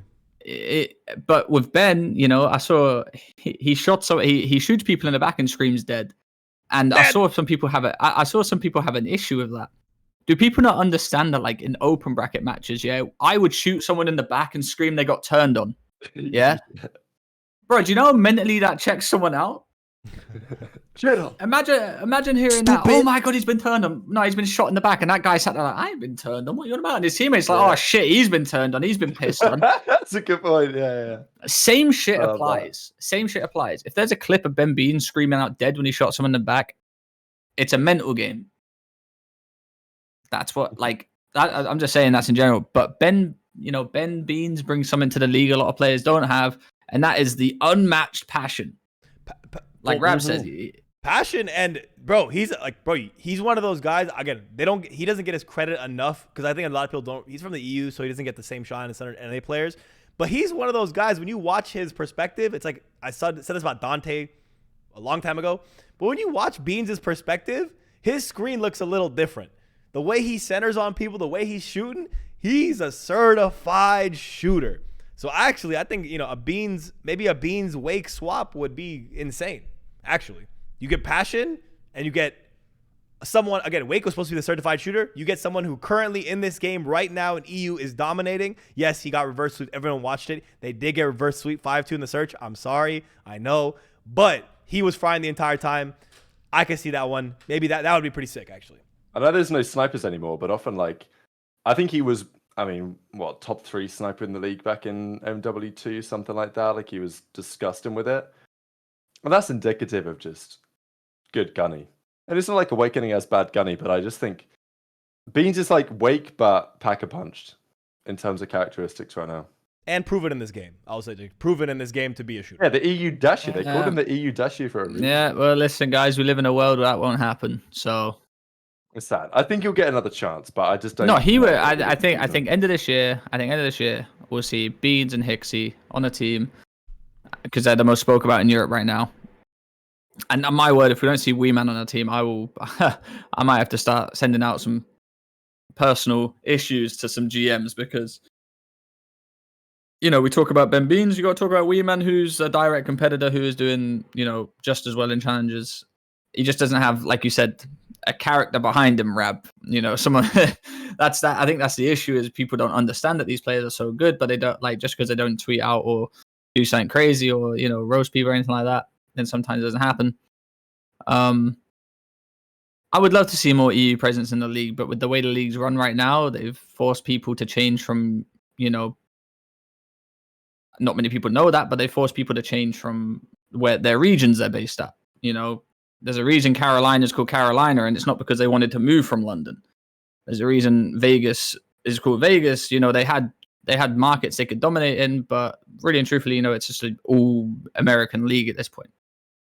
I'm saying with the spots, it's not the players. Okay, yeah, okay. I'm saying the players will still get spots from Europe, but I'm saying when it was called London, it had more of a chance of picking up UK players. Yeah, you at least got your chance in the league, right? Because even if London, your team was actually good, Trey, at the start of Vanguard, but even if it's a bit of a shit organization, at least you can go and play for them, and that if you're top 4 in your country, you're going to be able to play for them. Whereas now it's like, well, bloody hell, any organization I want to join, I've got to deal with all the bullshit. So it is what it is. Jumping over to the other European dominant, the only European dominated team in the league, basically Miami Heretics. We could talk about them. 2-5 now, beating Rokkr, securing winners bracket. Who's their first round is against? Who are they playing first round? OpTic? Yeah, they play OpTic first round of the major. The vibes are all the same. OpTic, Florida. Yeah. Reddit, run from it. It's I'm gonna throw this to Trey, I think, first, because we know Trey is the biggest supporter of the Miami Heretics. And what do you think of the Miami Heretics winning? I'm a supporter of teams that do well, and then I talk bad about teams that are playing bad. I just don't sugarcoat things because I was a player once, and I know I was like, the fans speak the exact same way. If a team's doing shit, they get ridiculed. There's no point sugarcoating it. It's like I said to you, Rab, with Rokkr. Yeah, they're playing well, but a loss is a loss. You could be 0-5 and lose all your matches 3-2. It's still 0-5. Right.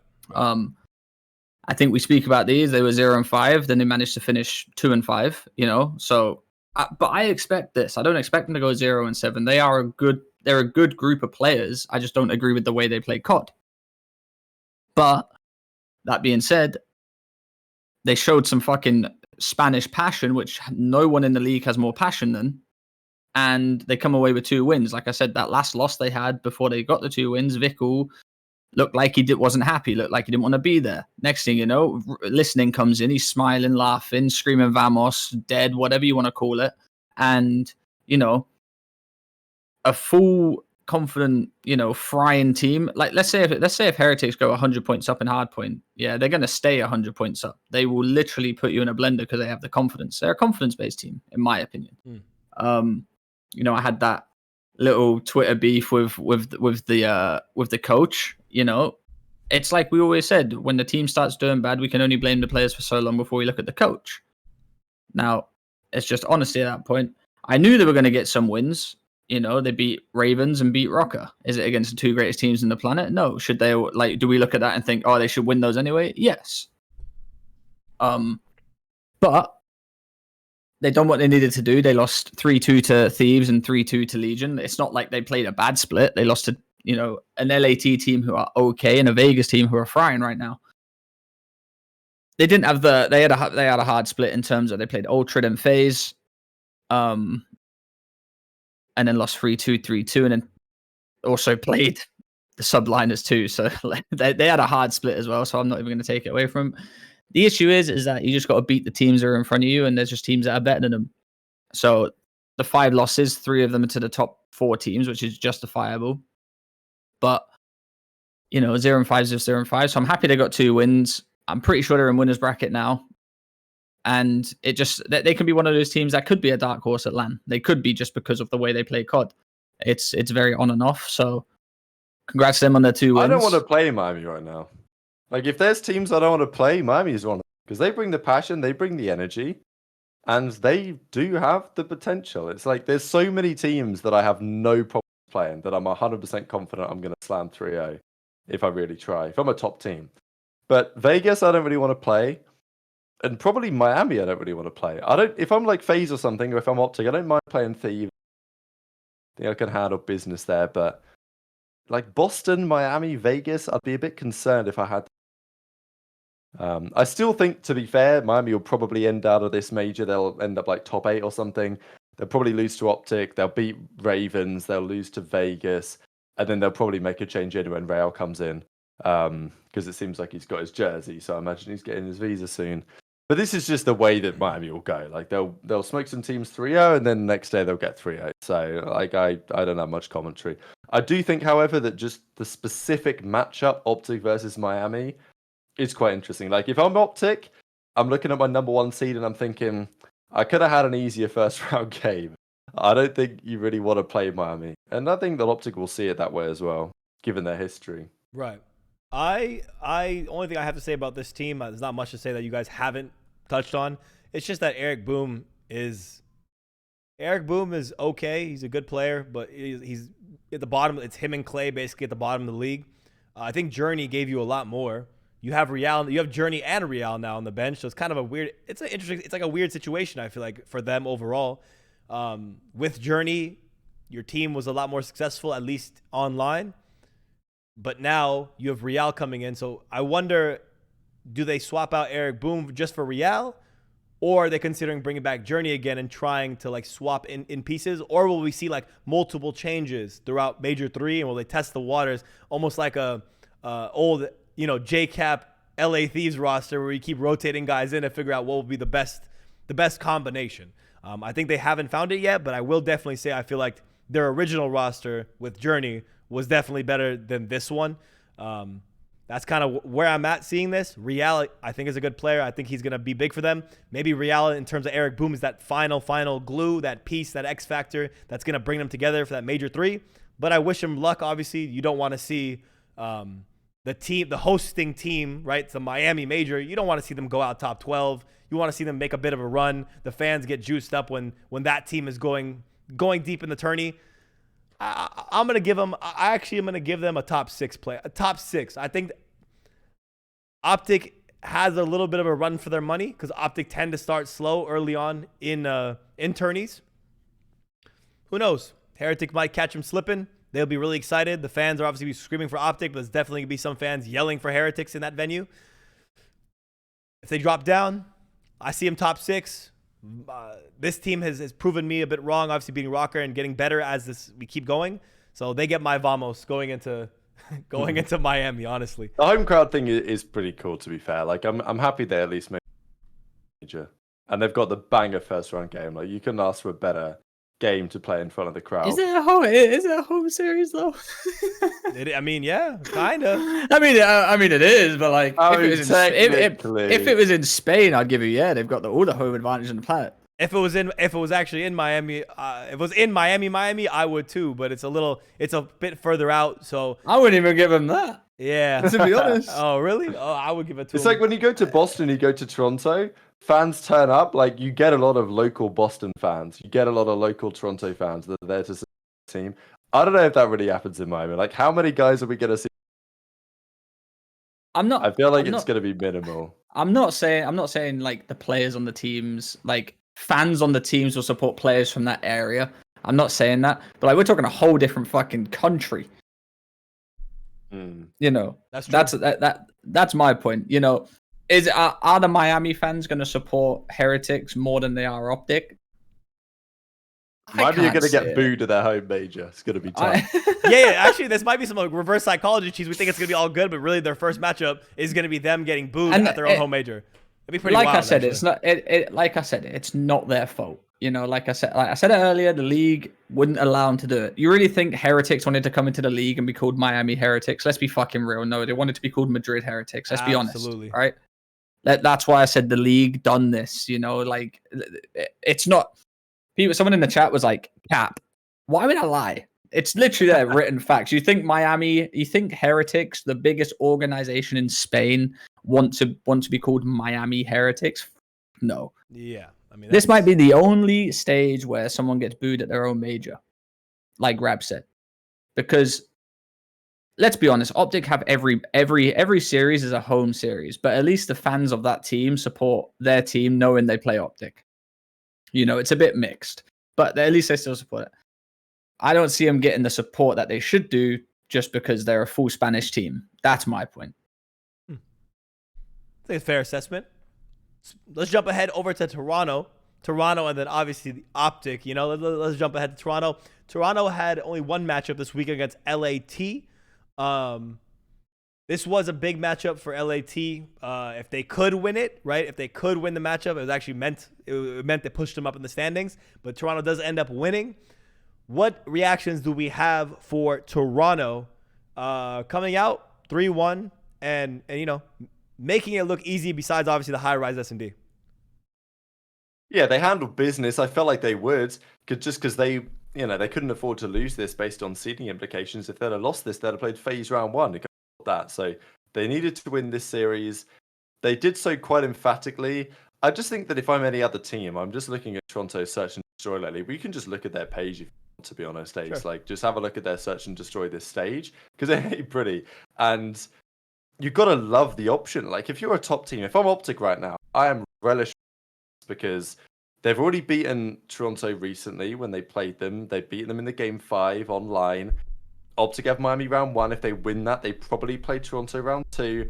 They will feel like there's a good chance here. And it's the confidence thing that's so important, right? Like, going into these majors, a team 7-0 feels like they're going to win the event. They've got the confidence behind them. And I mean, look at these Search and Destroy numbers this stage. It's not been pretty at all. Okay, they've gone 2-1 on Karachi, they're 1-0 on Invasion, 0-1 on High-Rise, 0-1 on Terminal, 1-2 Rio. And the KDs paint a picture that they've been largely getting slammed even in the maps that they've, especially the maps they've lost. They'll be getting 6-0 a fair bit. The OpTic series, of course, was the absolute worst. And maybe that's a bit of map pool testing. But still, if I'm playing Toronto, I'm confident that I can get them in Search. Let's not forget. Oh, what the hell? Here looking vulnerable in that mode. As are FaZe. I mean, I think it's wide open. Trey? I think it all stems from that FaZe series. The issue is we always said Control is probably Ultra's worst game mode, and now they're not looking great at S&D. Like Rab said, they're not looking good at all. And you looked at Ultra before, and it's like that conversation we had last week, Ace, when it was like they took out Skid Row, which was like people's guaranteed auto Vita versus them because it was their best map by far. You take that away, that gives someone the option to ban their next best map, which, evidently means they have to play 2 maps that they're not exactly the best on. And I think the biggest struggle with Toronto right now would be the S&Ds, because it was 2 guaranteed modes for me, in my opinion. When you watch them play, it was like, wow, like they're looking really good on that. Control, they can win it just purely based on their skill, but it wasn't a guarantee. S&Ds, they looked very good, well-oiled machine, doing everything they could possibly, and now it just like Rab said, this event is such a toss-up to me because OpTic went 7-0 in their first seed, deemed to win, and I see them I see this event so open because OpTic didn't win very convincingly to me. In terms of they didn't slam anyone. We looked at FaZe that was slamming everyone last series of the game. That last series they played, they lose 3-0, which doesn't scare me. Actually, if I'm anyone else in the league right now, I'd be fucking shitting it. FaZe going into an event after a loss. You're not gonna play them. Nah, who do they play first round? Thieves. They played Thieves. Guerrillas screwed over Thieves again by beating FaZe. They made it so that FaZe play Thieves round 1, and if Thieves lose to FaZe, they play Guerrillas. It's actually comedy. Might have to bring the lube. That's the first time that's been said on the show. Maybe not the last. Speaking of Toronto, I think they are the team that's been the most affected by the game change, like the patch change from Major 1 to Major 2. Yes, I know we're identifying S&D. Yes, I know their hardpoint still looks good. But I think it's like personally, like they're most annoyed with playing the game now. I think they've gotten annoyed with playing the game. You've seen Scrap tweet about it a bunch of times. This game is ass. This game is da-da-da. He's been talking about it a bunch. The other big factor that you kind of see when you look at their Major 1 versus Major 2 is the KD difference between everybody, besides Scrap, who's holding it on. But the rest of his teammates do not look like the same players this time around. Still holding 1.0s inside of 0.97. Still good overall, but not like dominant like they were in the Major 1 cycle. With them, I think on LAN they're going to be a different team. I think their S&D is going to look better again when it comes to LAN. There's been accusations that by TJ that people are using loudness EQ and certain other things on online that's making hard points, S&Ds, and certain things a bit more cheese. So I think Toronto show up and really make Major 2. I think they're going to look like a different team at Major 2 on LAN. Online, their S&D hasn't looked good, but everyone knows that when you get to the big tourney, everything looks different. So that's kind of my thought process when it comes to Toronto. LAN's going to be really different. I guess we better talk about the big dogs. If my mic is still cutting out, by the way, let me know, because it should be fine. No, it was. I'll just eat the eight. I'll just eat it. We can hear you, but there is moments randomly where you start talking and then mid-phrase it just cuts away. It's kind of weird. Okay, I changed the Discord, like the input thing. So ASMR Rab, I'm all for it. Yeah, my ears are tickling right now, and I'm all about it. OpTic Texas, boys and girls. Guys, completed matches. Let's see. They had the biggest match of the weekend, I think, for anyone. Came down to a round 11, which was insane. OpTic versus NYSL. I'm going to start off this one just because it was a really fun series to watch. Finally, some good COD we got on the Sunday. Yeah, it took a minute, right? So many matches with implications, but not much good COD to watch. But this matchup looked like a masterclass all around. Really good throughout. The only map that I say looked a little one-sided was the control. OpTic looked dominant on that. But I will say, I thought after map 1, NYSL was going to run away with this. Dante looked like a different human being. He looked like he came out ready to shoot. He looked like he took Dashy's soul and put it in his and made the go. One of the Alley Cat interview. He really, bro, he was trying to make this happen and give the people what they wanted. It's kind of insane. Obviously, if we just look at the stats too. Dante ended the series 1.17, highest KD by far, most damage. I thought NYSL were going to run away with it the way they were looking map 1 and 2. I thought it was going to be a 3-0. And then I looked back, right? I stopped watching part of the control. I went back and watched it afterwards, but I stopped watching initially the control. And then I get the update on my phone that we're going to a map 4. And I was like, what the hell is going on? OpTic turnaround was crazy. The Karachi Search and Destroy was an amazing map. OpTic looks scary. Yes, Trey points out that they haven't looked so decisive in their wins. But man, I think having this kind of confidence beating the number 2 team going to the tournament is the best of the best case scenario for an OpTic Texas team that definitely goes with confidence. Yeah, great series. OpTic look good. I'm very excited for them to get to LAN because this is the best, literally the best win you could have before a tournament. Well, for starters, I need to say that, I have to give Sib his credit because 1, he's been playing very well this split. 2, I'm getting death threats left, right, and center, and everyone thinks I hate Sib, so that's great. Secondly, Sib is by far probably one of the best shooters in the league we have right now. Talent-wise alone. Yeah, it didn't look too great in terms of they lost to OpTic, but I think there's a lot of positives to take away from New York, how they always are doing very well. And, you know, coming down to a last map, 5-5, 2v2, you know, that could have went anywhere. Dashy just made a really good play. I think Rab saying, you know, he was going for the Alley Cat interview, I think is a solid shout. He was doing everything possible. He was fucking frying. And I think you just have to credit OpTic. I'm pretty sure all of them had a negative KD. You know, which is skewed a bit because of the hard points and whatever like that. The first hard point.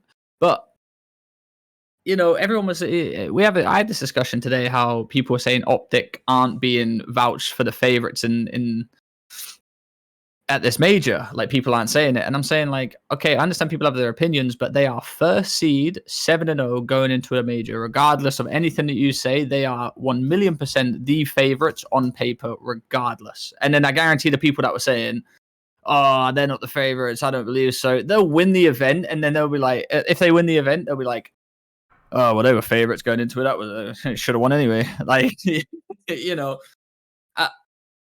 I'm still going to stand on my point with Rab that this is the most open major I think we've had, because every team looks like it's showing signs of a weakness somewhere. You got Ultra with, you know, their S&D. Like, we've got OpTic, who I think, you know, should have at least had minimum 2 losses, or maximum 2 losses. They clutched up very well, very, very well. And the other teams just choked. 1 loss minimum to Minnesota, but they've done very well to come back and show composure with those.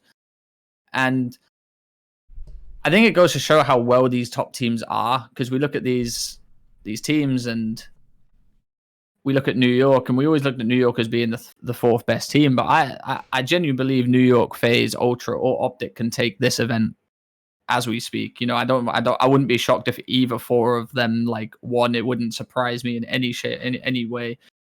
You know, New York could win. I'll be like, oh well, you know, that happens. Also, a team could get dead last because you know, that's just the way it is in COD. So this major might be probably one of the most exciting majors we've had in CDL history, in my opinion. Definitely could be up there, right? I think this OpTic team, I have one concern, and then I have a lot of positivity around the roster. I also agree they're the favorites. I was kind of thinking about this morning. I also think that in terms of the way the bracket plays out, they play Miami round 1. Okay, it's Florida. It could be a difficulty. But then they play Ultra, presumably, in the next round, which is a team that they've beaten recently.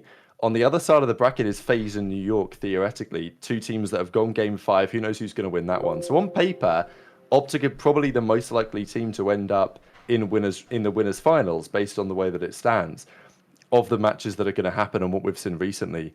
The point that I will make on OpTic is that they are not going to be gifted Karachi Search and Destroy in every single series when they get to the major.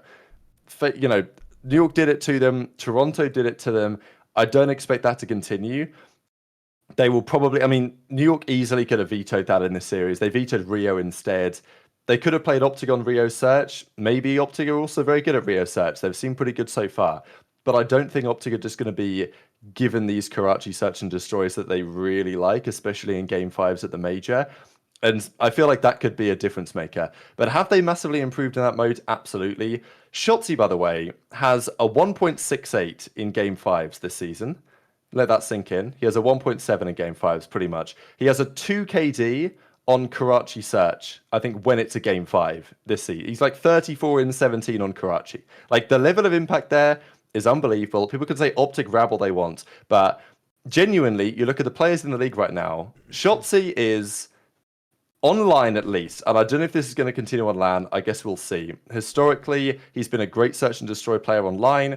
Translating that to LAN is a bit different. But he is the most impactful player in the game right now. I think bar none. You watch the league, what Shotzzy's able to do on a consistent basis, he is winning maps by himself, not just in the search and destroys. We've seen this before. We've known ever since Shotzzy's come into this league how talented this guy is. Formal has talked about it. He has the potential to go down as like the greatest FPS player ever. Well, he's won already in Halo. He's a Halo world champion. He's a Call of Duty world champion. The level of talent is absolutely undeniable. We've not seen ShotZ perform at this level for quite some time now, arguably since way back in the Dallas Empire days. And here he is playing the best COD that I've really ever seen him play. The impact is out of control. If there's one player in the league that has the highest KD to impact ratio, it's ShotZ. If he has a 1 KD, he's got at least a 1.3 in terms of impact in the series. Like, it's that absurd how important he is. The sub-base hardpoint is another great example. He made 2 or 3 crucial flanks that single-handedly won his team at least 60, 70, 80 seconds in that game. And what he's doing in the game 5s, completely winning rounds by himself, finding the gaps. His control this stage has also been absolutely fantastic. I mean, the play he made in the control on the Karachi to win that, I think in some sense it's almost being overlooked. So ShotZ, in my opinion, most impactful player in the game, is basically equivalent to best player in the game. So I think right now ShotZ is the best player in the world going into the major. Whether that can happen again on LAN, I guess we'll see. We've had these questions in the past. But if there's a player in Kenny that should get better going to LAN, it's probably going to be him. So I still don't know if I'm confident enough to pick OpTic to win the major. The Karachi search and destroy thing does throw me off a little bit. But in terms of the team playing the best overall COD right now and arguably has the best player in the world playing at this peak level, it's got to be OpTic, I think. Yeah, I'm not gonna piggyback off it, but yeah, ShotZ. I'll say the word that everyone hates, that everyone's blocked and muted. ShotZ's a superstar. I didn't want to do it, man. I didn't want to do it, man. ShotZ's a superstar, guys. Do you know how many people I've banned in my chat because they keep coming in there and saying that word? It is so annoying. Bro, it's become. But he is. ShotZ's a superstar. There he is. Flow state, superstar, all of that, bro. It's literally what it is. But honestly, just genuinely, yeah, I do expect Kenny to come to LAN. I think Kenny's been the one player that's been struggling online a lot. He obviously, he's good to he's their glue to their team. But coming to LAN, I think that's where we see the best of Kenny. Dashy's playing unbelievably, of course. ShotZ's playing unbelievably. Pred has been impactful. ShotZ in that game 5 against NYSL, I think, is the reason why they won it. Him getting through the seams, it seemed like it was, every lane is covered. NYSL are locked in, and there's no way anyone can get through. ShotZ somehow finds the perfect lane, runs through, catches one slipping, and then the map actually begins, right? People it's kind of a standstill, and then ShotZ makes a play, and all of a sudden everyone's moving. So his impact in S&D is where it's most felt. I'm not saying that his impact in hardpoint control is not there. It's just an S&D. He is undeniable. It's undeniable superstardom, greatness, whatever you want to say. Yeah, OpTic to me are the favorite to win this major. They look dicey again in matchups. It's coming close, but when you have all the fans behind you and the level of play that they're playing out right now, my only concern truly is the translation of S&D and hardpoint to LAN. Like I spoke about prior to the cheese and the accusations of loudness EQ and just the way S&D plays out on LAN and the difference in literally sound cues when it comes to LAN. I think that's one way where I'm a little worried about them. You can't sound whore as much. And if anyone knows anything about, Pred and Dashy and OpTic over the years, they're notorious not sound EQ, but just sound whores. They crank their shit up all the way. They are listening. Comes to LAN, it's a little different. So that's my only worry for them. The Karachi S&D thing is not big to me. As long as they veto terminal, squaring up with them on Rio is gonna be tough. ShotZ's just at that point. Pred and ShotZ, two of the best subs in the game, are just gonna shit on you. They should be really good at Rio. We just don't have as much data. Yeah, there's not much proof, but if you just do, just natural calculation of just this group of players. It's also high rise. High rise is what they'll veto. You think they veto high rise over terminal? They'll play terminal. Yeah, I don't understand how a team like OpTic is bad at high rise. Yeah, I don't agree. It's their auto ban at the moment. I just think that when you play OpTic at this major, you'll end up seeing them play Terminal Invasion or Terminal Rio or something. And they're a bit more vulnerable there. That map is so easy to play. Defenses, you just fucking hold back, wait till someone's you have to wait. You can. Guerrillas, they actually know what they're doing on that one. Fucking hell! Don't tell anyone else that they'll auto ban it and then they're back to square one. Yeah, but basically, I think OpTic are favored. Let's jump over. We haven't talked about NYSL though, because this loss here. What impact does this loss have on NYSL's confidence going into the major? I still think they're nice. It's just, if I'm New York, I'd have much preferred to play Miami round 1 than Boston, I think. And if they just didn't veto Karachi, if they had just like picked Rio instead of Karachi, I don't know. I feel like they could well have won this series. Just the vetoes in general, New York definitely gave away too much ground. And I just wonder if New York will end up losing to Boston. And they'll look back and think, damn, if we just took that a bit more seriously in the vetoes, we could have been in a different spot. But regardless, they're playing great COD. They could easily win this major. They've beat FaZe recently, which is their theoretical winners round 2 game. So, and when they, I don't know. I feel like Boston have a chance, but then when they played before, Priest got absolutely piss slammed on by Sib, as a real PD gaming is pointing out in the chat. So, theoretically, they should be fine. I wouldn't be reading into this series too much at all. It was Game 5, Round 11. They still played great COD. Very impressive to win the Rio against OpTic as well. Yeah, I just think it sucks getting reverse swept. I don't think it means anything in terms of like player mindset. I just think getting reverse swept is horrible, especially when it's against OpTic. Like I said, that 5-5 could have went any other way. It was a 2v2. Dashy just flanked him, shot him in the back. It was a good play from Dashy. You just can't argue that. I don't think this has any implications like what Toronto and FaZe was, because this was a straight up class game, and Ultra and FaZe was just a straight 3-0. And we know how that ended after the match. I didn't see any crazy tweets after this one. This was just a good game of COD between 2 top teams, and it just went the distance. It could have been a 3-0, but instead it was a deep. And this is what I like about OpTic. They're actually showing their composure. It wasn't just against a Rokkr. Now it was against a very, very strong New York team. And this was for a 7-0. This wasn't for a 1-0. This was for the 7-0 clean slate. There was a lot riding on this. And yeah, I mean, it was just impressive from OpTic. Everyone finished negative. Sib had a very good series, and what more could you want as a COD fan, COD spectator, fan of both teams? 5-5 last map for the 7-0 record. Honestly, it doesn't get better than that. I thought it was going to be a 1v1 as well. It was close to being. I'm like, oh my god. It could have been so. I mean, it was fantastic anyway. Dashy made a great play as well to kind of. I mean, I'm pretty sure he heard one of them. But even just reading the rap was the good play. Like, once he got into that position, then he earned the luck of hearing the guy. But like, he had to make the call to hold the rap in the first. I mean, that is the best AR in the league, isn't it? Yeah, absolutely. He doesn't get you all are gonna make me go put on the glasses, man. Don't make me put on the glasses, okay? Nah, that read is great. There's actually a clip of Pred talk. I'm not gonna bring it up, but Pred was talking about it. He said Dashy made the read to go to A, and then they heard the door open. They ran through the door upstairs, so they heard that, and then Dashy knew where they were, and that's why he went up the ladder and made the play. So no, absolutely great. I think, and I would also say NYSL are definitely. There's so much great talent. NYSL, OpTic, FaZe, Toronto. It's just so much great talent that I do agree with Trey's thought that OpTic is my favorite personally to win this, but it's so up in the air because all the talent is on these 4 teams and they're so different on LAN that, NYSL have a chip on their shoulder from Major 1. Obviously got top 12, embarrassed. They have a big chip on their shoulder. OpTic sitting here 7-0, looking ridiculous on this patch, on this game. Toronto is Toronto, so they have the capability to just turn up and have a great weekend. And then you have FaZe. FaZe is FaZe. They're the best.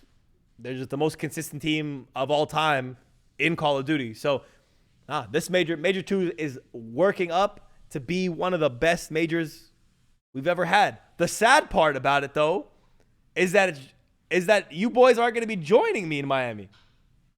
This is the saddest part, guys. This is the saddest part. It is sad. The boys are not going to be there. Sad. It is sad because, like I said, me and Rab, we're looking forward to, he was going to be my wingman, I was going to be his wingman, and Ace was going to swoop in and take both of them. It would have been fat. Yeah, that's how. Like we had a schedule. It was watch party, bar, watch party, bar, watch party, hot tub. It was crazy. But instead, now it's wake up, send Rab a Snapchat of myself looking handsome in the morning, cry to Ace on the phone saying, why am I not there? And then a pre-show with the boys and a couple watch parties, I'm pretty sure, if I'm not mistaken. Absolutely. Like, if it was a Madrid major, Oh, we'd have been there. I would have booked a flight myself. Would have been there. But instead, absolutely, yeah. Just to, with the Miami major, there was a few complications in the execution that made it infeasible. But what we do know is that Toronto, we're going to hit hella hard. Yeah. So if you guys are coming to the Miami event, I am still going to the Miami event. We're not paying $15K a day. Yeah. I was gonna bring that up too. I was like, if you guys could really use the context clues, what Tommy said and things like that. Also, it was just a lot of late planning going on with what was happening with Miami, so it made it very difficult to book. Obviously, the issue is that Miami. I don't think it was Miami. I just think the event was late. I think even the tickets went on sale late. Everything went on late. Scump's not even got a spot there. Scump actually made the play. He's got a spot in a bar, so like he can finish streaming and get a drink at the bar. You know, he's made an absolute killer play. But yeah, people always asking like, why aren't we there? Whatever like that. It would just come timing. It was just way too late. But all you need to know is we're all in Toronto, and that's coming up very, very quickly. That's going to be an absolute fucking crazy one. But Ace is going, so if there's anyone that you want to, you know, if anyone wants to come holler with love or wants a straight boxing match, well, we can do either one, right? We're in the streets of Miami. Wait, who are you boxing again? I can't remember. Who am I unofficially boxing? Yeah, who was it? We talked about on the show, Spart. Oh yeah, that was it. No response, obviously. Oh yeah, yeah. No response by Spart. No response. Thankfully, I didn't want the smoke low key. I was a little worried about his 98-pound frame. Oh, but yeah. It is what it is. But if anyone wants to show up and show love, Breaking Point's still gonna be there. I'll be there, walking around, interviewing players. We're still gonna have the dope check pre-shows before the matches go live. So obviously, content will be coming out. BP to the moon. But I did want to get some predictions, right? I have the bracket up on the stream. Chat, I want you guys to give us some small predictions before we step off here. How do we think these brackets go? Where do we see who's our grand finals? Give us a few predictions from the boys here. I think what we do here today is we just pick grand finals now, and then we do like a bit more of a bracket pick in our and during the pre-shows in the week, I think. But I think each of us should pick grand finalists and winner. I think. Fair. Who's our chat? I want you guys to tell us as well. Who do we have in the grand finals in Miami? I'm going last here. Oh, you're going last? I'll go second. Mm-hmm. Trey, go ahead. Nose goes. Yeah, it's a nose goes. That's all it is. Is it because I got a big nose? Yeah. All right, bet, no problem.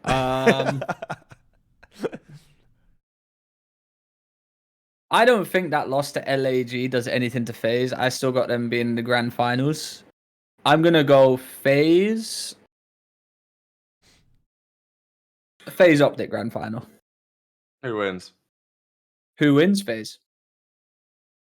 I've been saying FaZe is gonna win for like a month. I'm gonna stand on my business regardless of the result yesterday. And if they don't win, they're probably getting second as well. So it's just how it goes. I got Rock. No, I'm just kidding. I had to bait a little bit there. Nobody believed that bait. Yeah, I'm just baiting. I have my grand finals is OpTic